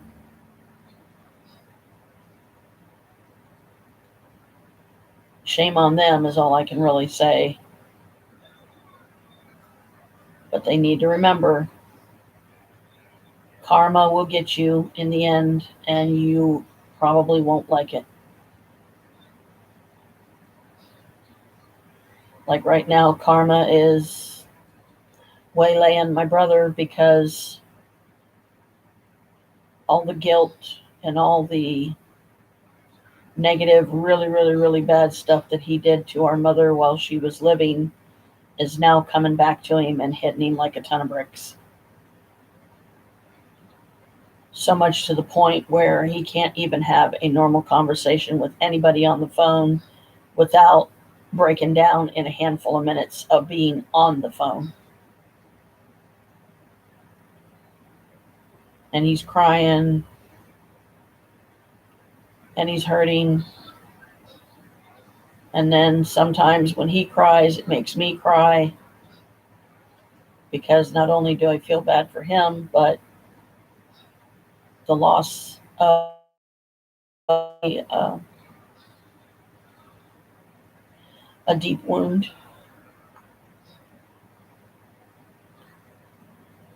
It's very hard to heal.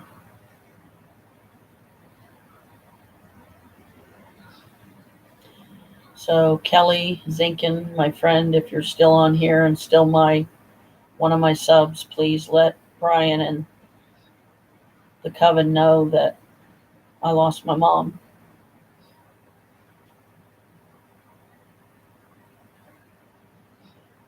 I don't know if they're going to do a summer solstice celebration or not. And if they are, I don't know where they're going to do it. I don't know if it's one of those that they're going to do from their home, Gary and Brian, or if they're going to decide to do it at some public establishment like they did the Witches' Ball last year. And the favorite place seems to be it's some kind of brewery or something. It's a warehouse-sized bar, sports bar, more or less. And if you're just there for the sports and you're there hanging out with friends and you're eating and you're drinking and you're watching your sports, okay, fine, whatever. But you go all the way to the back. There's another door that goes into a smaller room that has 2 rooms. And that's where the events take place, if they have them.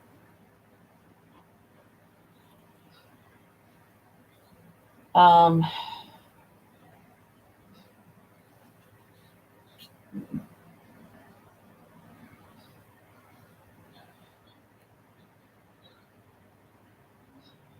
and if I can't find a witch group or coven that I can celebrate the summer solstice with, then I guess I'll just do my own. Invite Norma if she's available, Christy if she's available, Stephanie if she's available. If not, and it ends up just being me, well, I guess that's the way it's going to be.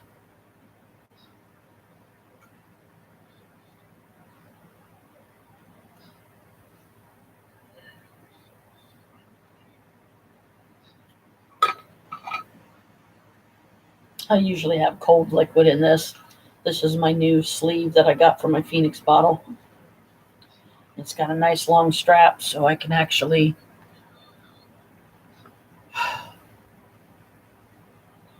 carry it across my body when I go out somewhere.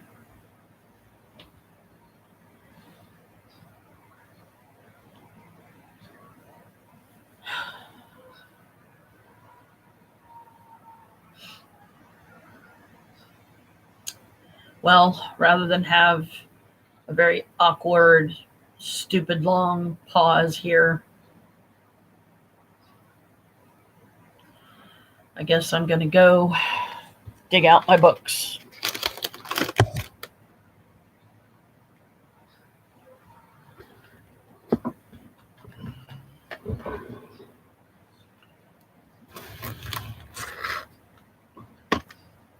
So it's probably going to take me a few minutes, but I'll get back as quick as I can.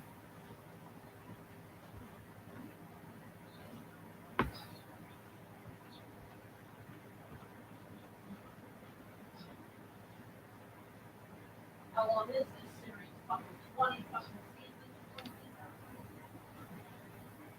I'm not sure it'll log on.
I did it again.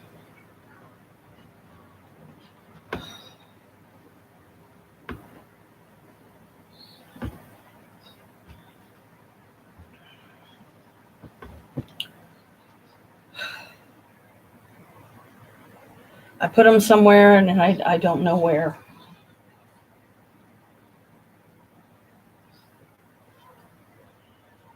Well, so much for that, I guess.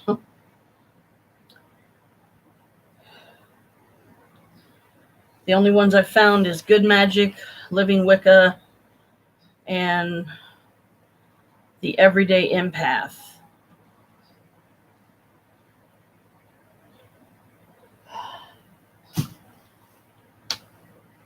So, sorry about that, guys. I guess I'm not doing the dailies.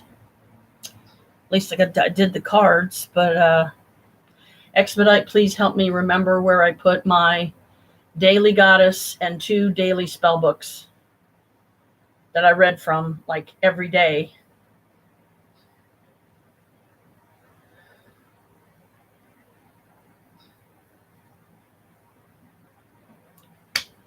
And now I've misplaced them again. And I don't want to go in there and spend a lot of time looking for him because he's in there trying to watch his stupid series he's watching that he likes that I don't care for.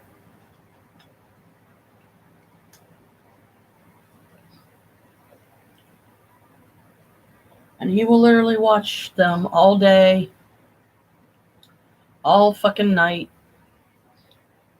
until he's watched through all of them.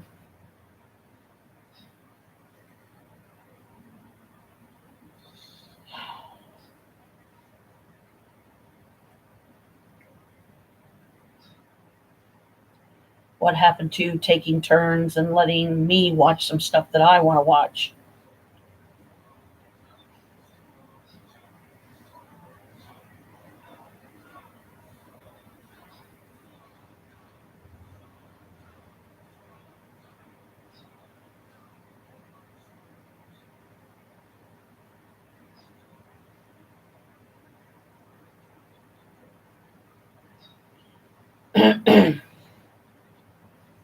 I have my cappuccino in my Phoenix bottle here.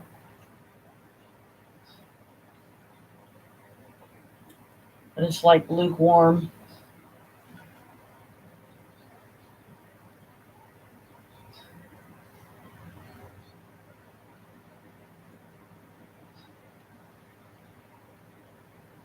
And there's some weird ass fucking number calling me that I don't know, so I'm not answering.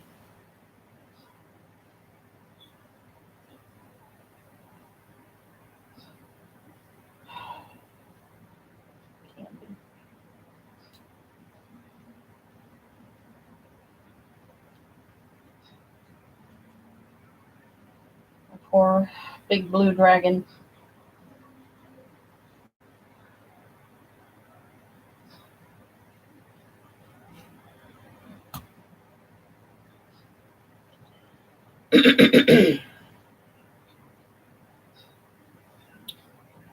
Well, that's one thing that I'm very good at is misplacing shit. And then I'll drive myself crazy trying to remember where I put it.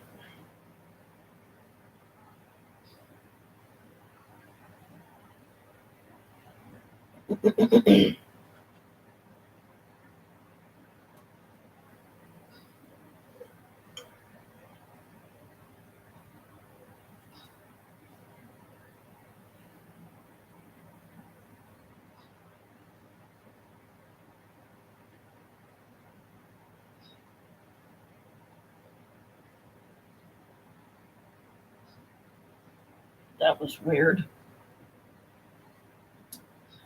I thought I saw something move past the screen.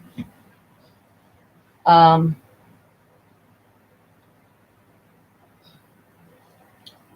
yeah, I mean, it could have been a bug walking across the camera lens or something on the computer.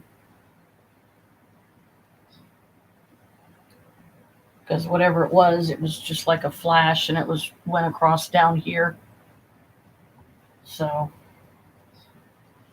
went across from this way to like that way or some shit. I don't know. But so I have no idea who the daily goddess is today. I have no idea what the daily spells are today. And I won't be able to incorporate those back into my live streams until I find them.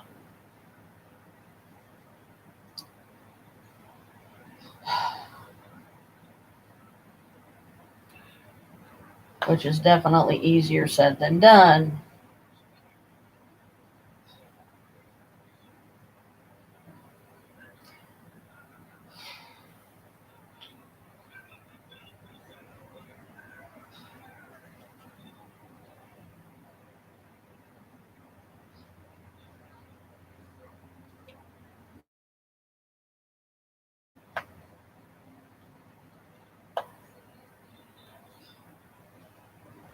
So now I'm sitting here long pausing again because I'm trying to figure out if I want to read from the books that I found.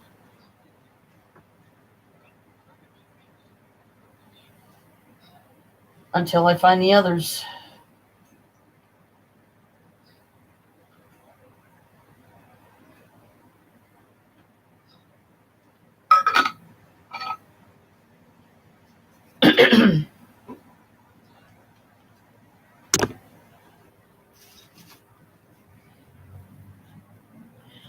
I didn't get very far in this book. Everyday Empath. Which I most definitely am. Sometimes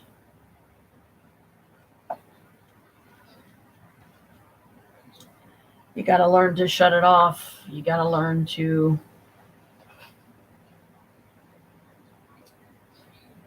shield yourself to the point that you're not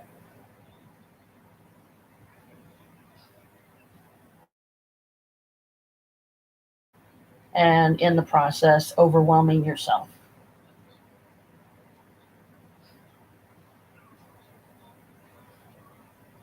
And this book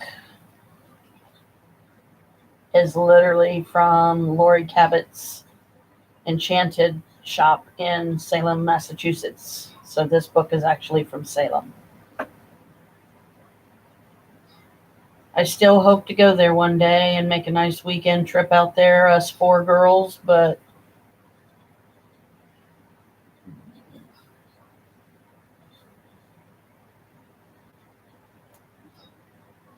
being gone 3 days would be a lot. And I don't know that I wouldn't get flack and shit from Chris about it and him bitching that you can't be gone for a whole weekend. What if I need help?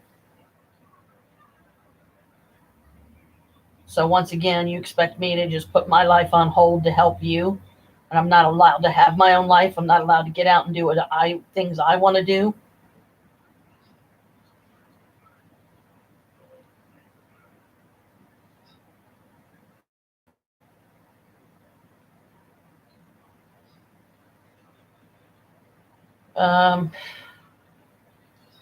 I let Psyche know in my book club that I probably wouldn't be coming to book club until in June, the first Thursday of June, because I'm trying to give myself that amount of time at least to properly grieve and find my own coping mechanisms.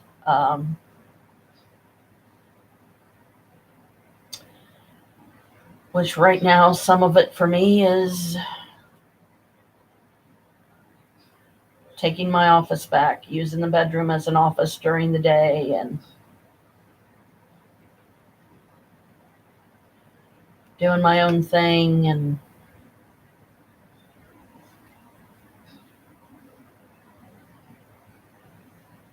just taking things one day at a time.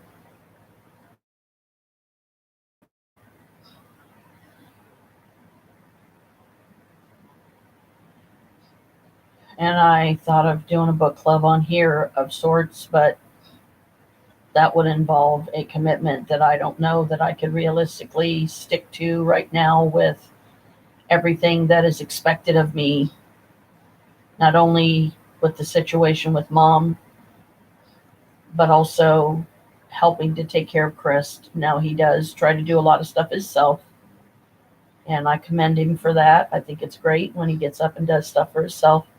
But I also know and acknowledge that on his bad breathing days like today, I try to put the negative stuff, if there is any, on the back burner and just focus on how can I help? You know, what do you need me to do? And even though we're in the same apartment, and this is the furthest I can get away from him, as opposed to sitting in the front room, this is kind of a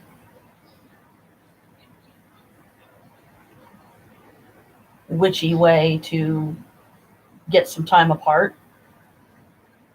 But at the same time, if he needs me, I'm right here. I can just get up from my chair and walk out there and say, what do you need? How can I help?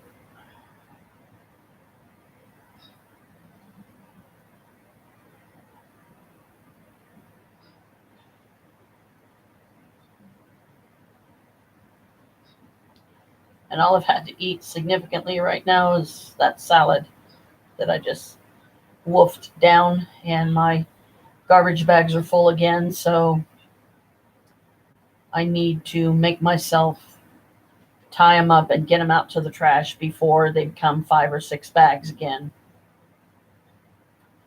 which is just feeding the roaches even more when I'm trying to do completely the opposite, and I want the damn things gone, and I don't want them around here anymore at all. And nothing that I'm doing is working to get rid of them. Still have the bed bug issue, still have been sinking. I don't even know how much money I've already sank into getting Febreze and spraying the bed with it just to get them to leave me alone, because they don't like scented stuff. Because it's not like the bed stinks or anything like that, or somebody soiled themselves on it and didn't clean it up or any gross shit like that. I spray the Febreze because it's the only way I can get them to leave me alone. So I still have to go to sleep on a wet pillow, on a wet bed, under a wet cover every night, or take a powerful fucking drug, to knock my ass out.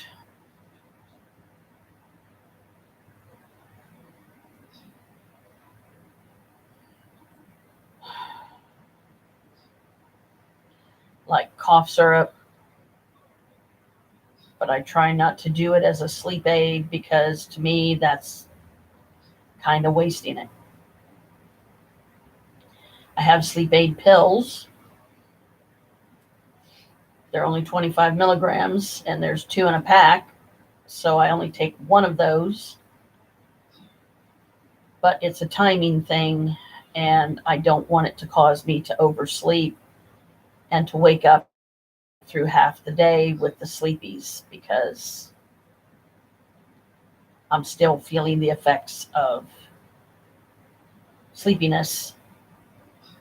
And another one that works really well, but I don't like the way it dries me out, is taking an allergy pill before I go to bed, because when it dries me out, my nostrils inside will just burn like I've snorted fucking lighter fluid or some bullshit. It's not a comfortable feeling.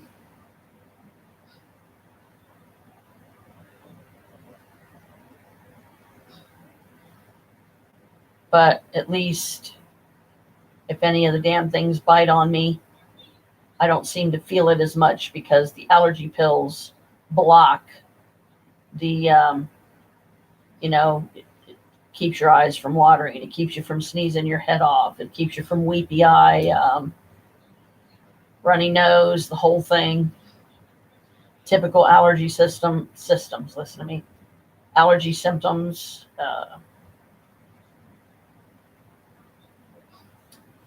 And I haven't found an allergy med that you can get that doesn't dry you out.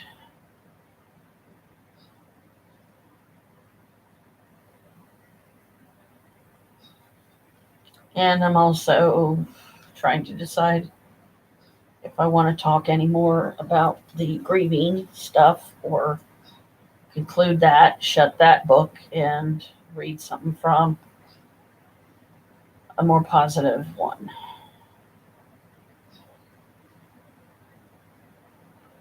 Till I can find my missing books that I always incorporate into my dailies.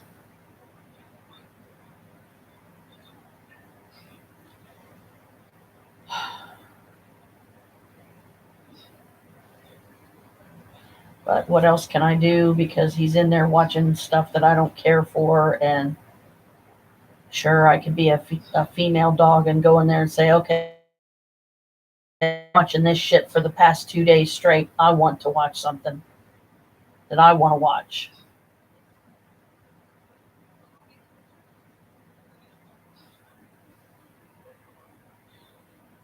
Because that's the stupid kind of fucking shit he likes to watch that I can't stand.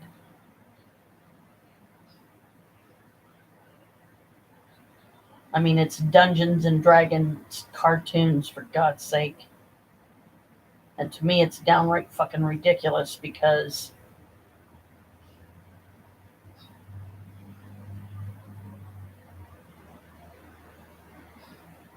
they have cussing in it, they have X-rated crap. I just don't care for it. But Chris loves the shit.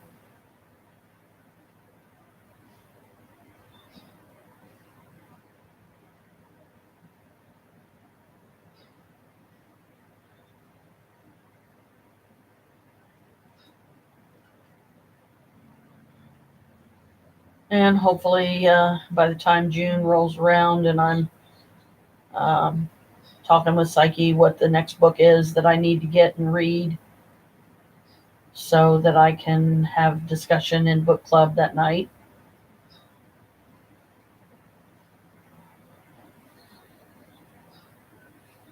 Which the last book we were reading, the book we read this month was History of Witches or something, and it was a storyline about a family that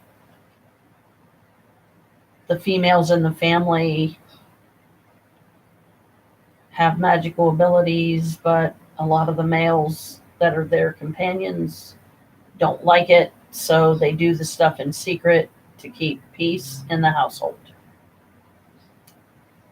And this young lady loses her virginity to a traveling person that comes to trim the hooves on their goats or whatever, and they have a meal together, they have their freaky deaky, and then he leaves, and she ends up pregnant and has the kid. Now the kid's growing up asking a bunch of questions, and she has just found out that the women in her family all are witches, and she's having reservations about it. She's not comfortable or anything of the sort. And understanding that that is their way of life, and they do it to the benefit of the home and the household. Not They try really hard not to do bad stuff, but I don't even remember what chapter I ended up getting to before I lost all interest in reading it because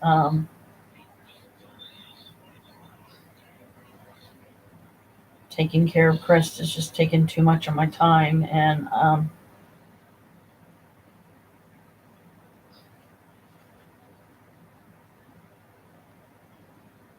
I don't like it. So this is me taking some of that back, some of my power back of doing live streams, so I can help others one of the few ways that I realistically can.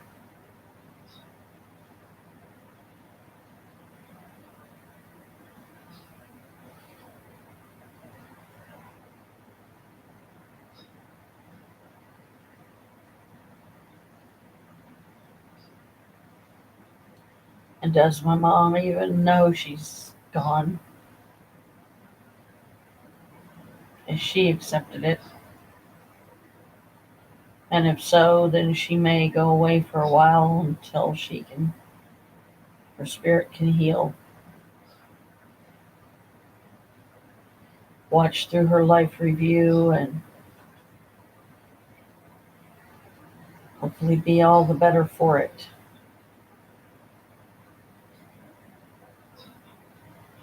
That maybe somebody that started out bad, that did bad things, that hurt others, human and non. Let the two fight it out.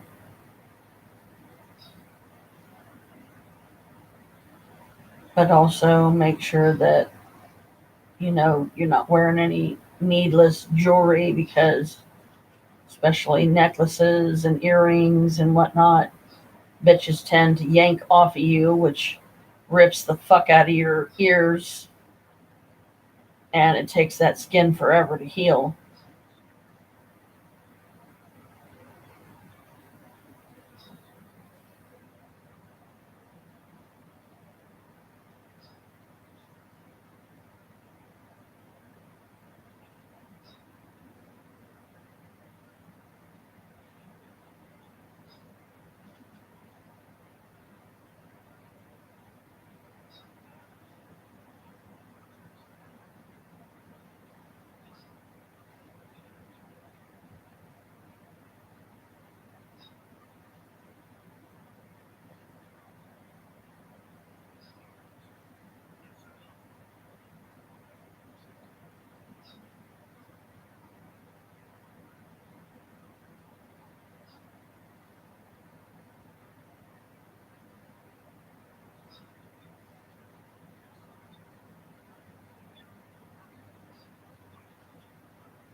Sorry, I kind of dozed off for a minute, which I'm sure it's all just part of the grieving process and realizing how much stuff from here on you're going to miss out being able to do and being able to have with that loved one, because they're not here anymore.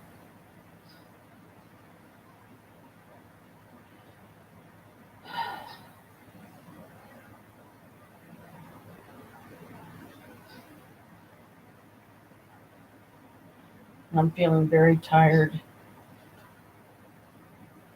very drained, and it's not from not having a good night's sleep, because I think for the most part I slept pretty good.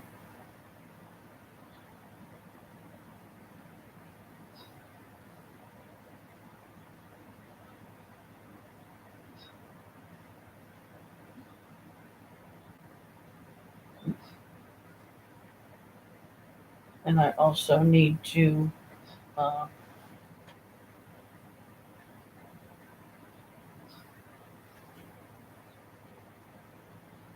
fight the sleepies and not let them drag me down today.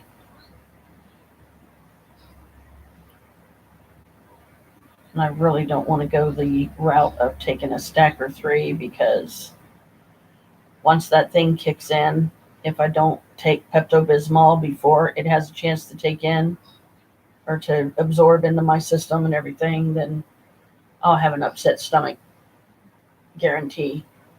And I don't want an upset stomach right now.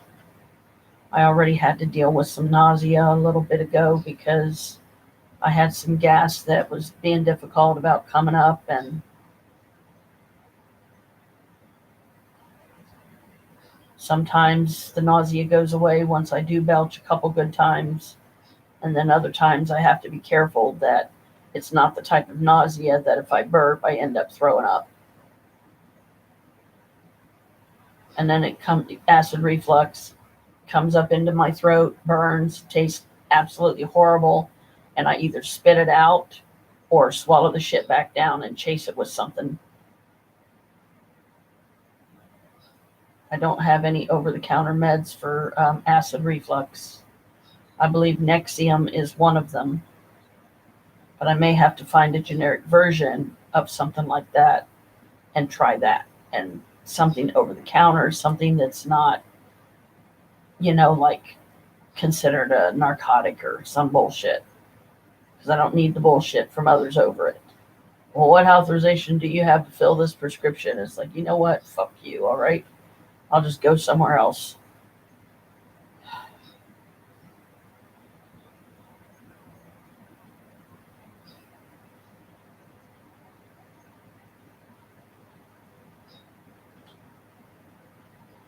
And I'm thinking of various things that I could talk about, but at the same time, trying to decide which of those I want to talk about and which of those I don't really care for.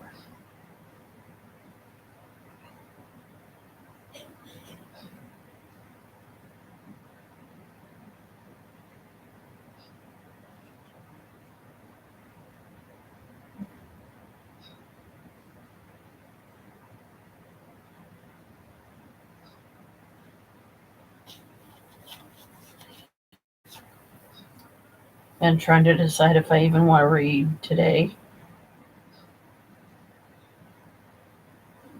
All in the spirit of trying to maintain some kind of level of positivity so the grief don't consume me.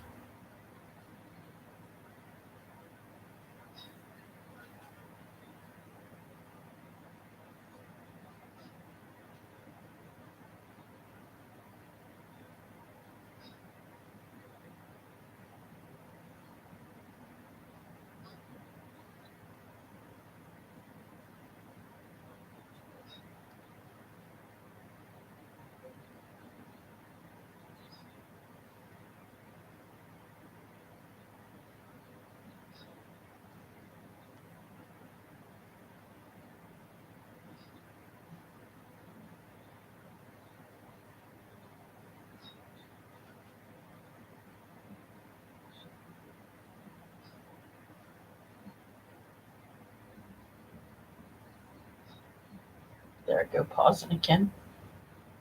Fighting the sleepies, and I believe we're supposed to get rain today too, so that's just going to make it harder to fight the sleepies because I get more tired when it's about to rain or when we're having stormy weather.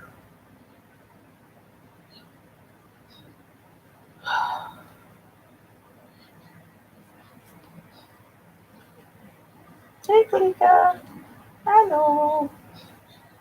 How you doing? How's my kitty cat?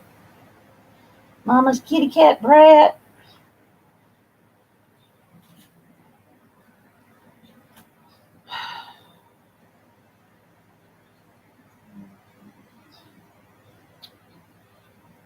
Just don't know what to do.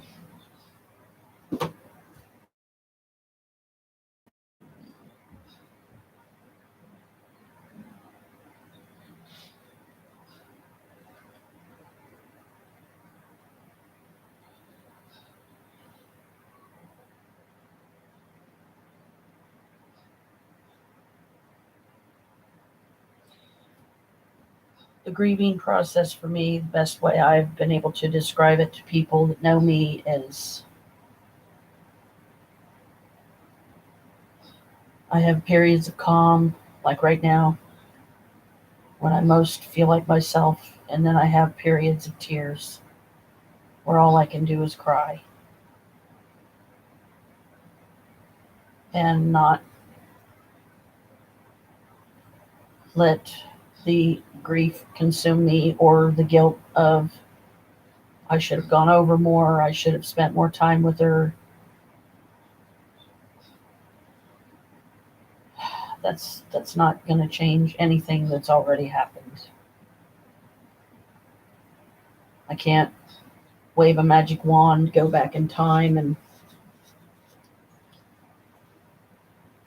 fix what I inadvertently and not purposely destroyed and screwed up. She could have had many more years if I would have been able to successfully find a way without burning myself out completely to divide my time up between here and there, taking care of him and taking care of Mom.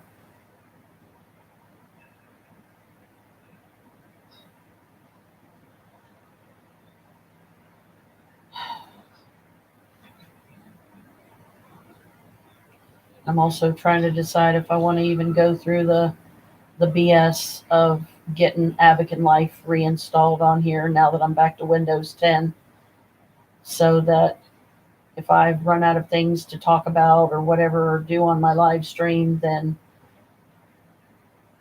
he's still out there watching his shit. I don't want to watch it. I don't want to go out there and then try to figure out what to do to pass the time while he's watching his fucking shit.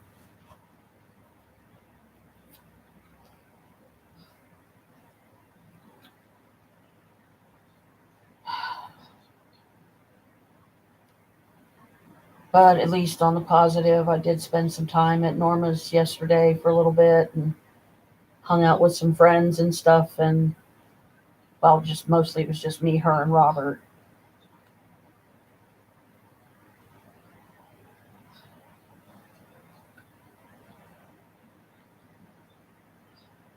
And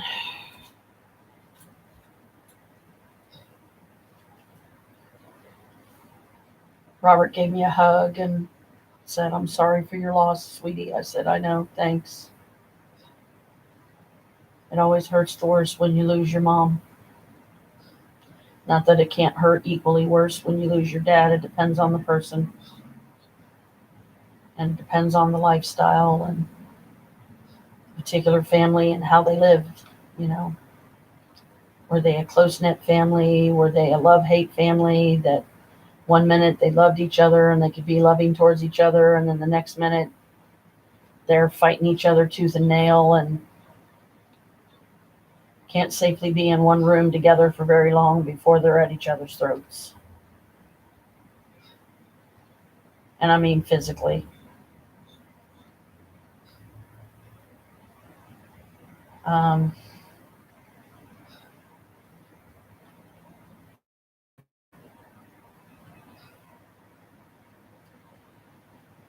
Also trying to decide and determine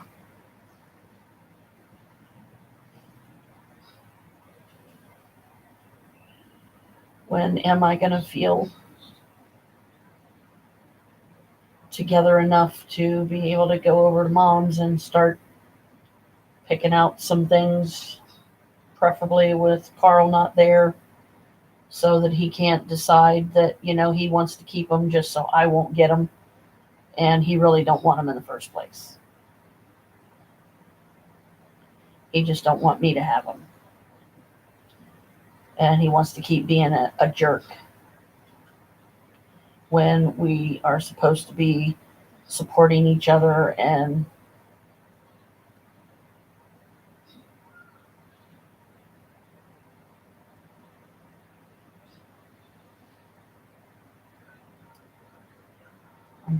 I'm tired of his bullying. I'm tired of his badgering me about things, constantly blowing up my phone. Like he can't even function a handful of fucking minutes or seconds without bugging me again. Oh, I'll keep this short. And then 3 fucking hours later, oh yeah, you're going to keep this short, huh? No, you're not, Carl. You're just running your mouth like you always do. You're blah, blah, blah, blah, blah, blah, blah, blah, blah, blah, blah, blah, blah, the whole fucking time. And I'm ready to hang up on you because I'm tired of hearing it. Hello. My kitty cat, Kalika. I would let you up here, baby, but there's no safe way to do that. Because I know that you're not going to like that this chair moves. And mommy would like it even less that I'd have to be sitting here with these arms digging into my fucking legs just so you could lay here. Because I literally wouldn't be able to move, like, at all. She'd freak out or dig her fucking claws into me, all four. And it's like, no thank you. Either.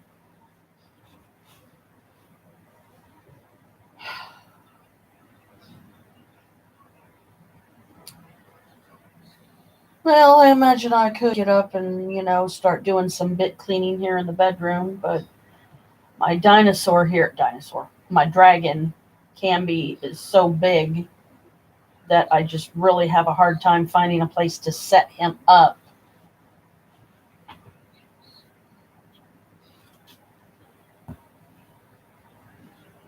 And not tear him up in the process.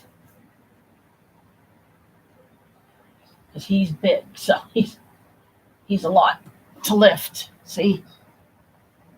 I mean, this thing is huge. This is a $40 dragon right here.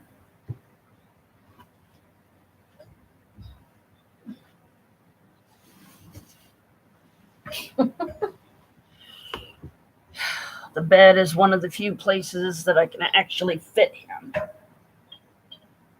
Oh, wow. I completely forgot about this one.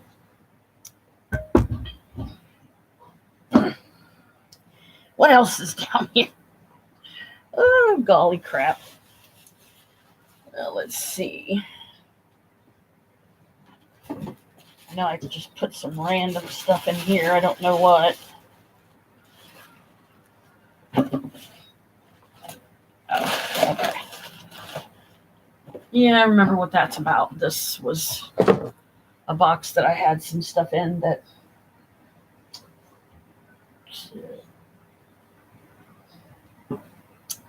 I know you're wanting on my lap, Kalika. Mommy's sorry.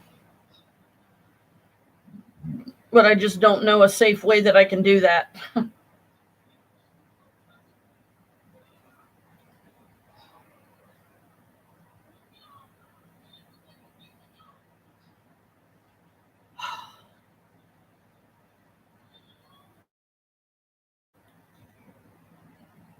Well, I guess one of the things I can do is... But I'll have to watch this thing because... Light a candle for Mom. And hope that it don't start... My lighter, my son Noah got me when he was here. It's a Skeletor from one of the cartoons.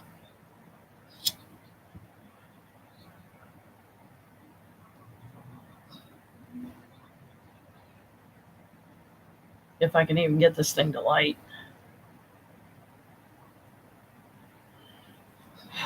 There we go. Because I just have a little tea light shell. And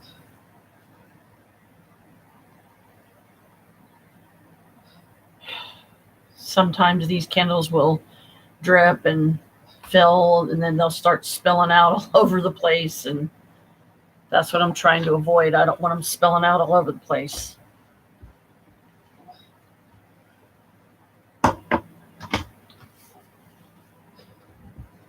Okay, so don't mind me as I'm just doing some random stuff here. Killing my legs in the fucking process because they're pressing into the arms of this chair and it's really uncomfortable. This was a cup from what I call a refillable from Starbucks. These are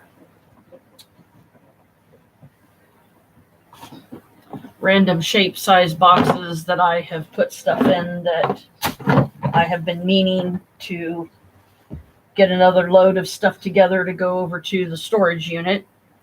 And these that I would very much like to go back to putting down in my bathroom, but can't because as soon as I do, the cats are going to be puking on them, shitting on them, pissing on them.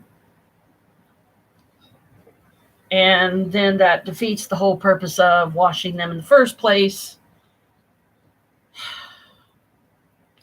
And I have my pretty rugs, my decorative rugs that I can't put down because with Chris dragging his fucking oxygen hose through the fucking apartment, they just get in the way. And the cats were fucking shredding them. They were clawing them too much. Hey, Squeak. So you can't have nice things when you have cats. You just can't, not unless all of your cats are declawed in the front.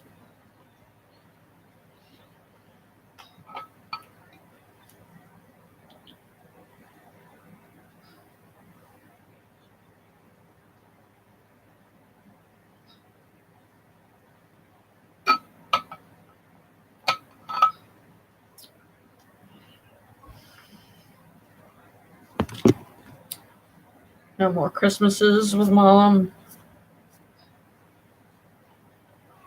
No more 4th of Julys. No more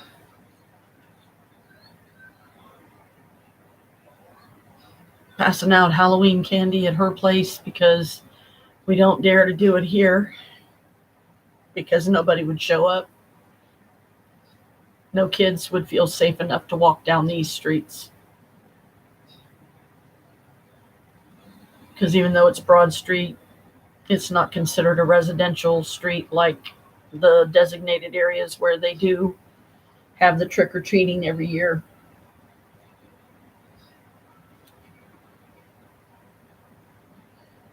And because I found out so late that Mom was in the hospital, she ended up spending Mother's Day in there. And I didn't see her because I didn't know she was there. Because Jim couldn't even do me the fucking courtesy of a phone call to let me know my mother was in the hospital.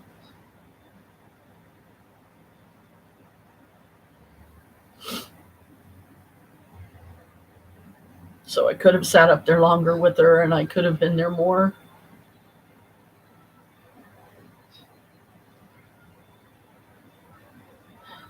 But then I would have had to always take something to do because just sitting there, seeing her like that, it rips out your heart.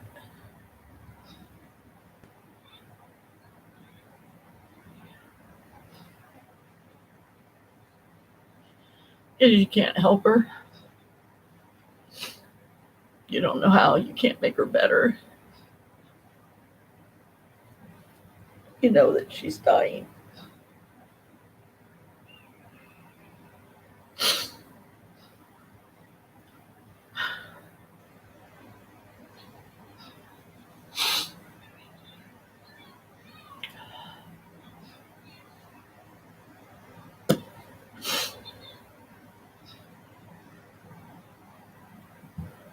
And now because Carl is being the way he's being,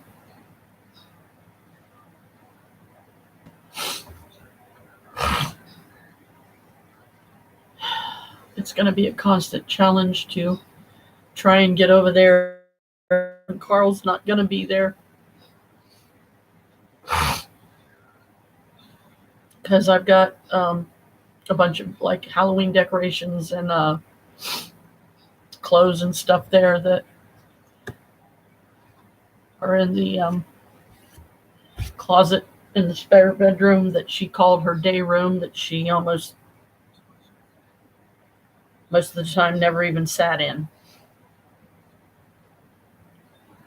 or did anything in. Her days became, I wonder if anybody's going to bother taking the time to come and see me today. Gee, I wish Janet would come over and spend the day.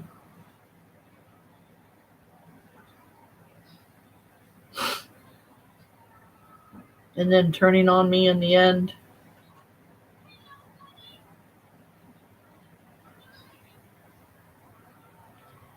And saying I'm no longer welcome in her home because I wasn't there to clean her up when she messed herself.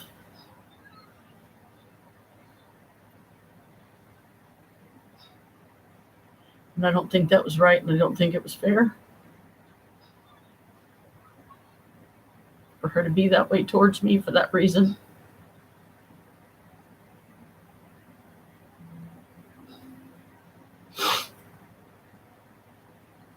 And that was the last coherent thing she said to anybody, and it involved me, and they made sure I knew that it was said.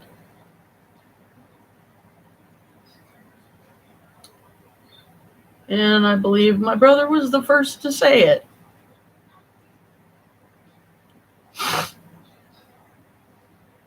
Which hurt.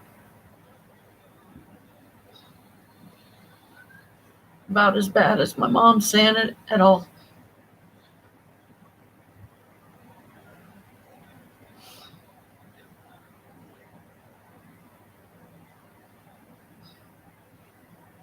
And not even remembering all that I had done for her, as if I had done nothing.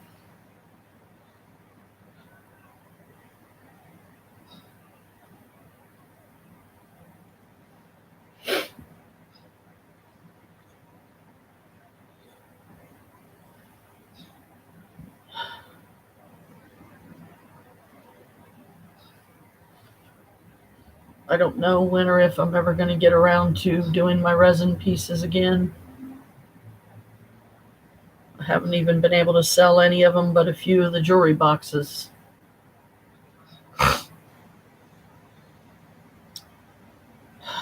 And what Brooke helped me to sell the last time she was here.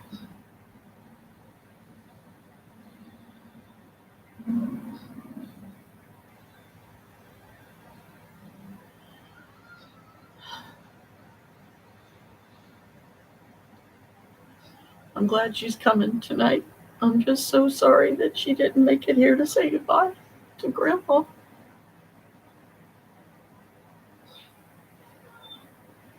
That she didn't get to see her at all. Because she couldn't get here fast enough. And I know she tried. I know she did.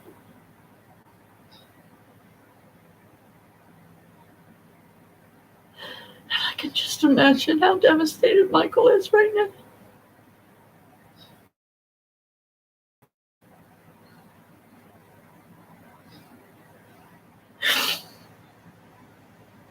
And how much time he spends his days crying. Because even when he gets out, hopefully next February, she's already gone. He's never going to see his grandmother again.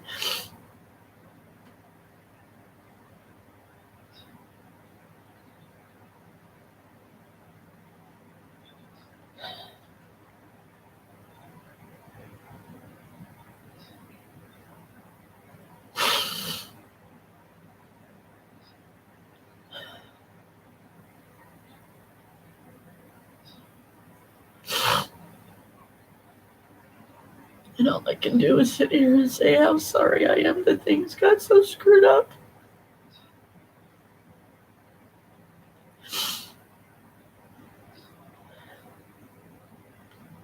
That my expectations here of helping to take care of Chris was just as strong as my mom needing me.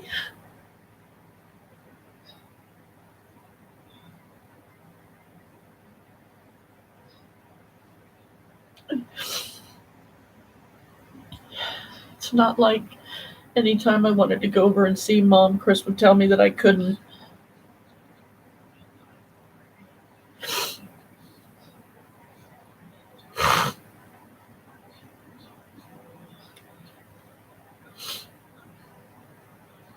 Because a lot of times I was trying to ration gas and not having a whole lot of money to keep gas in the tank to even just remotely try to keep up with all the fucking doctor appointments that Chris has anymore.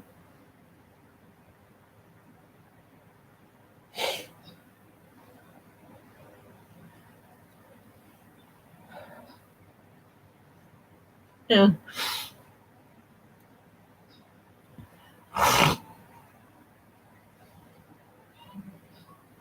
I do feel like I let my mom down, and I can't take it back. I can't undo it.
Guess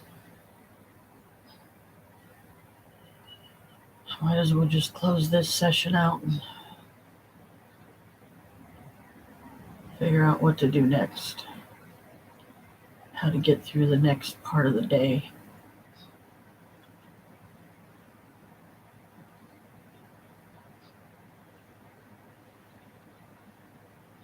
And hopefully before too much time's passed, I'll find my missing books. And the next time I get on here and do a live stream, I'll be able to incorporate those back into everything and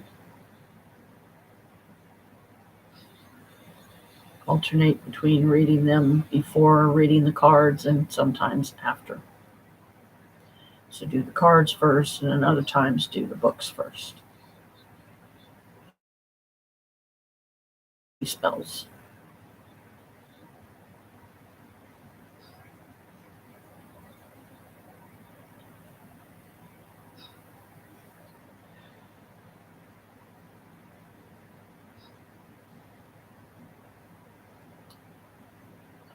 Blessed be, and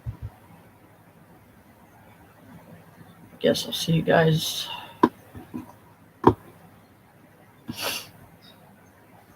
next time.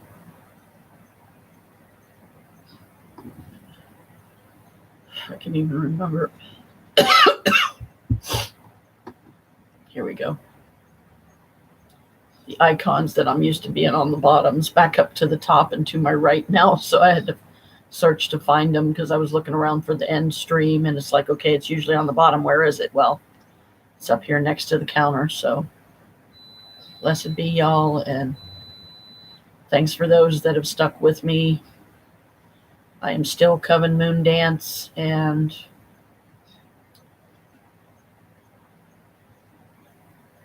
that's yet another of my magic books I need to find, and it's designed to tell you how to run a coven. And then figure out, once I have the coven dynamic and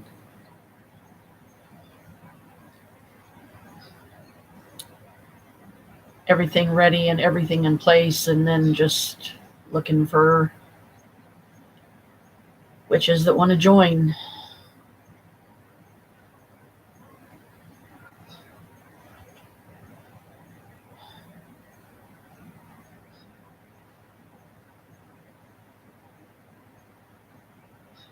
Anyway, bye for now.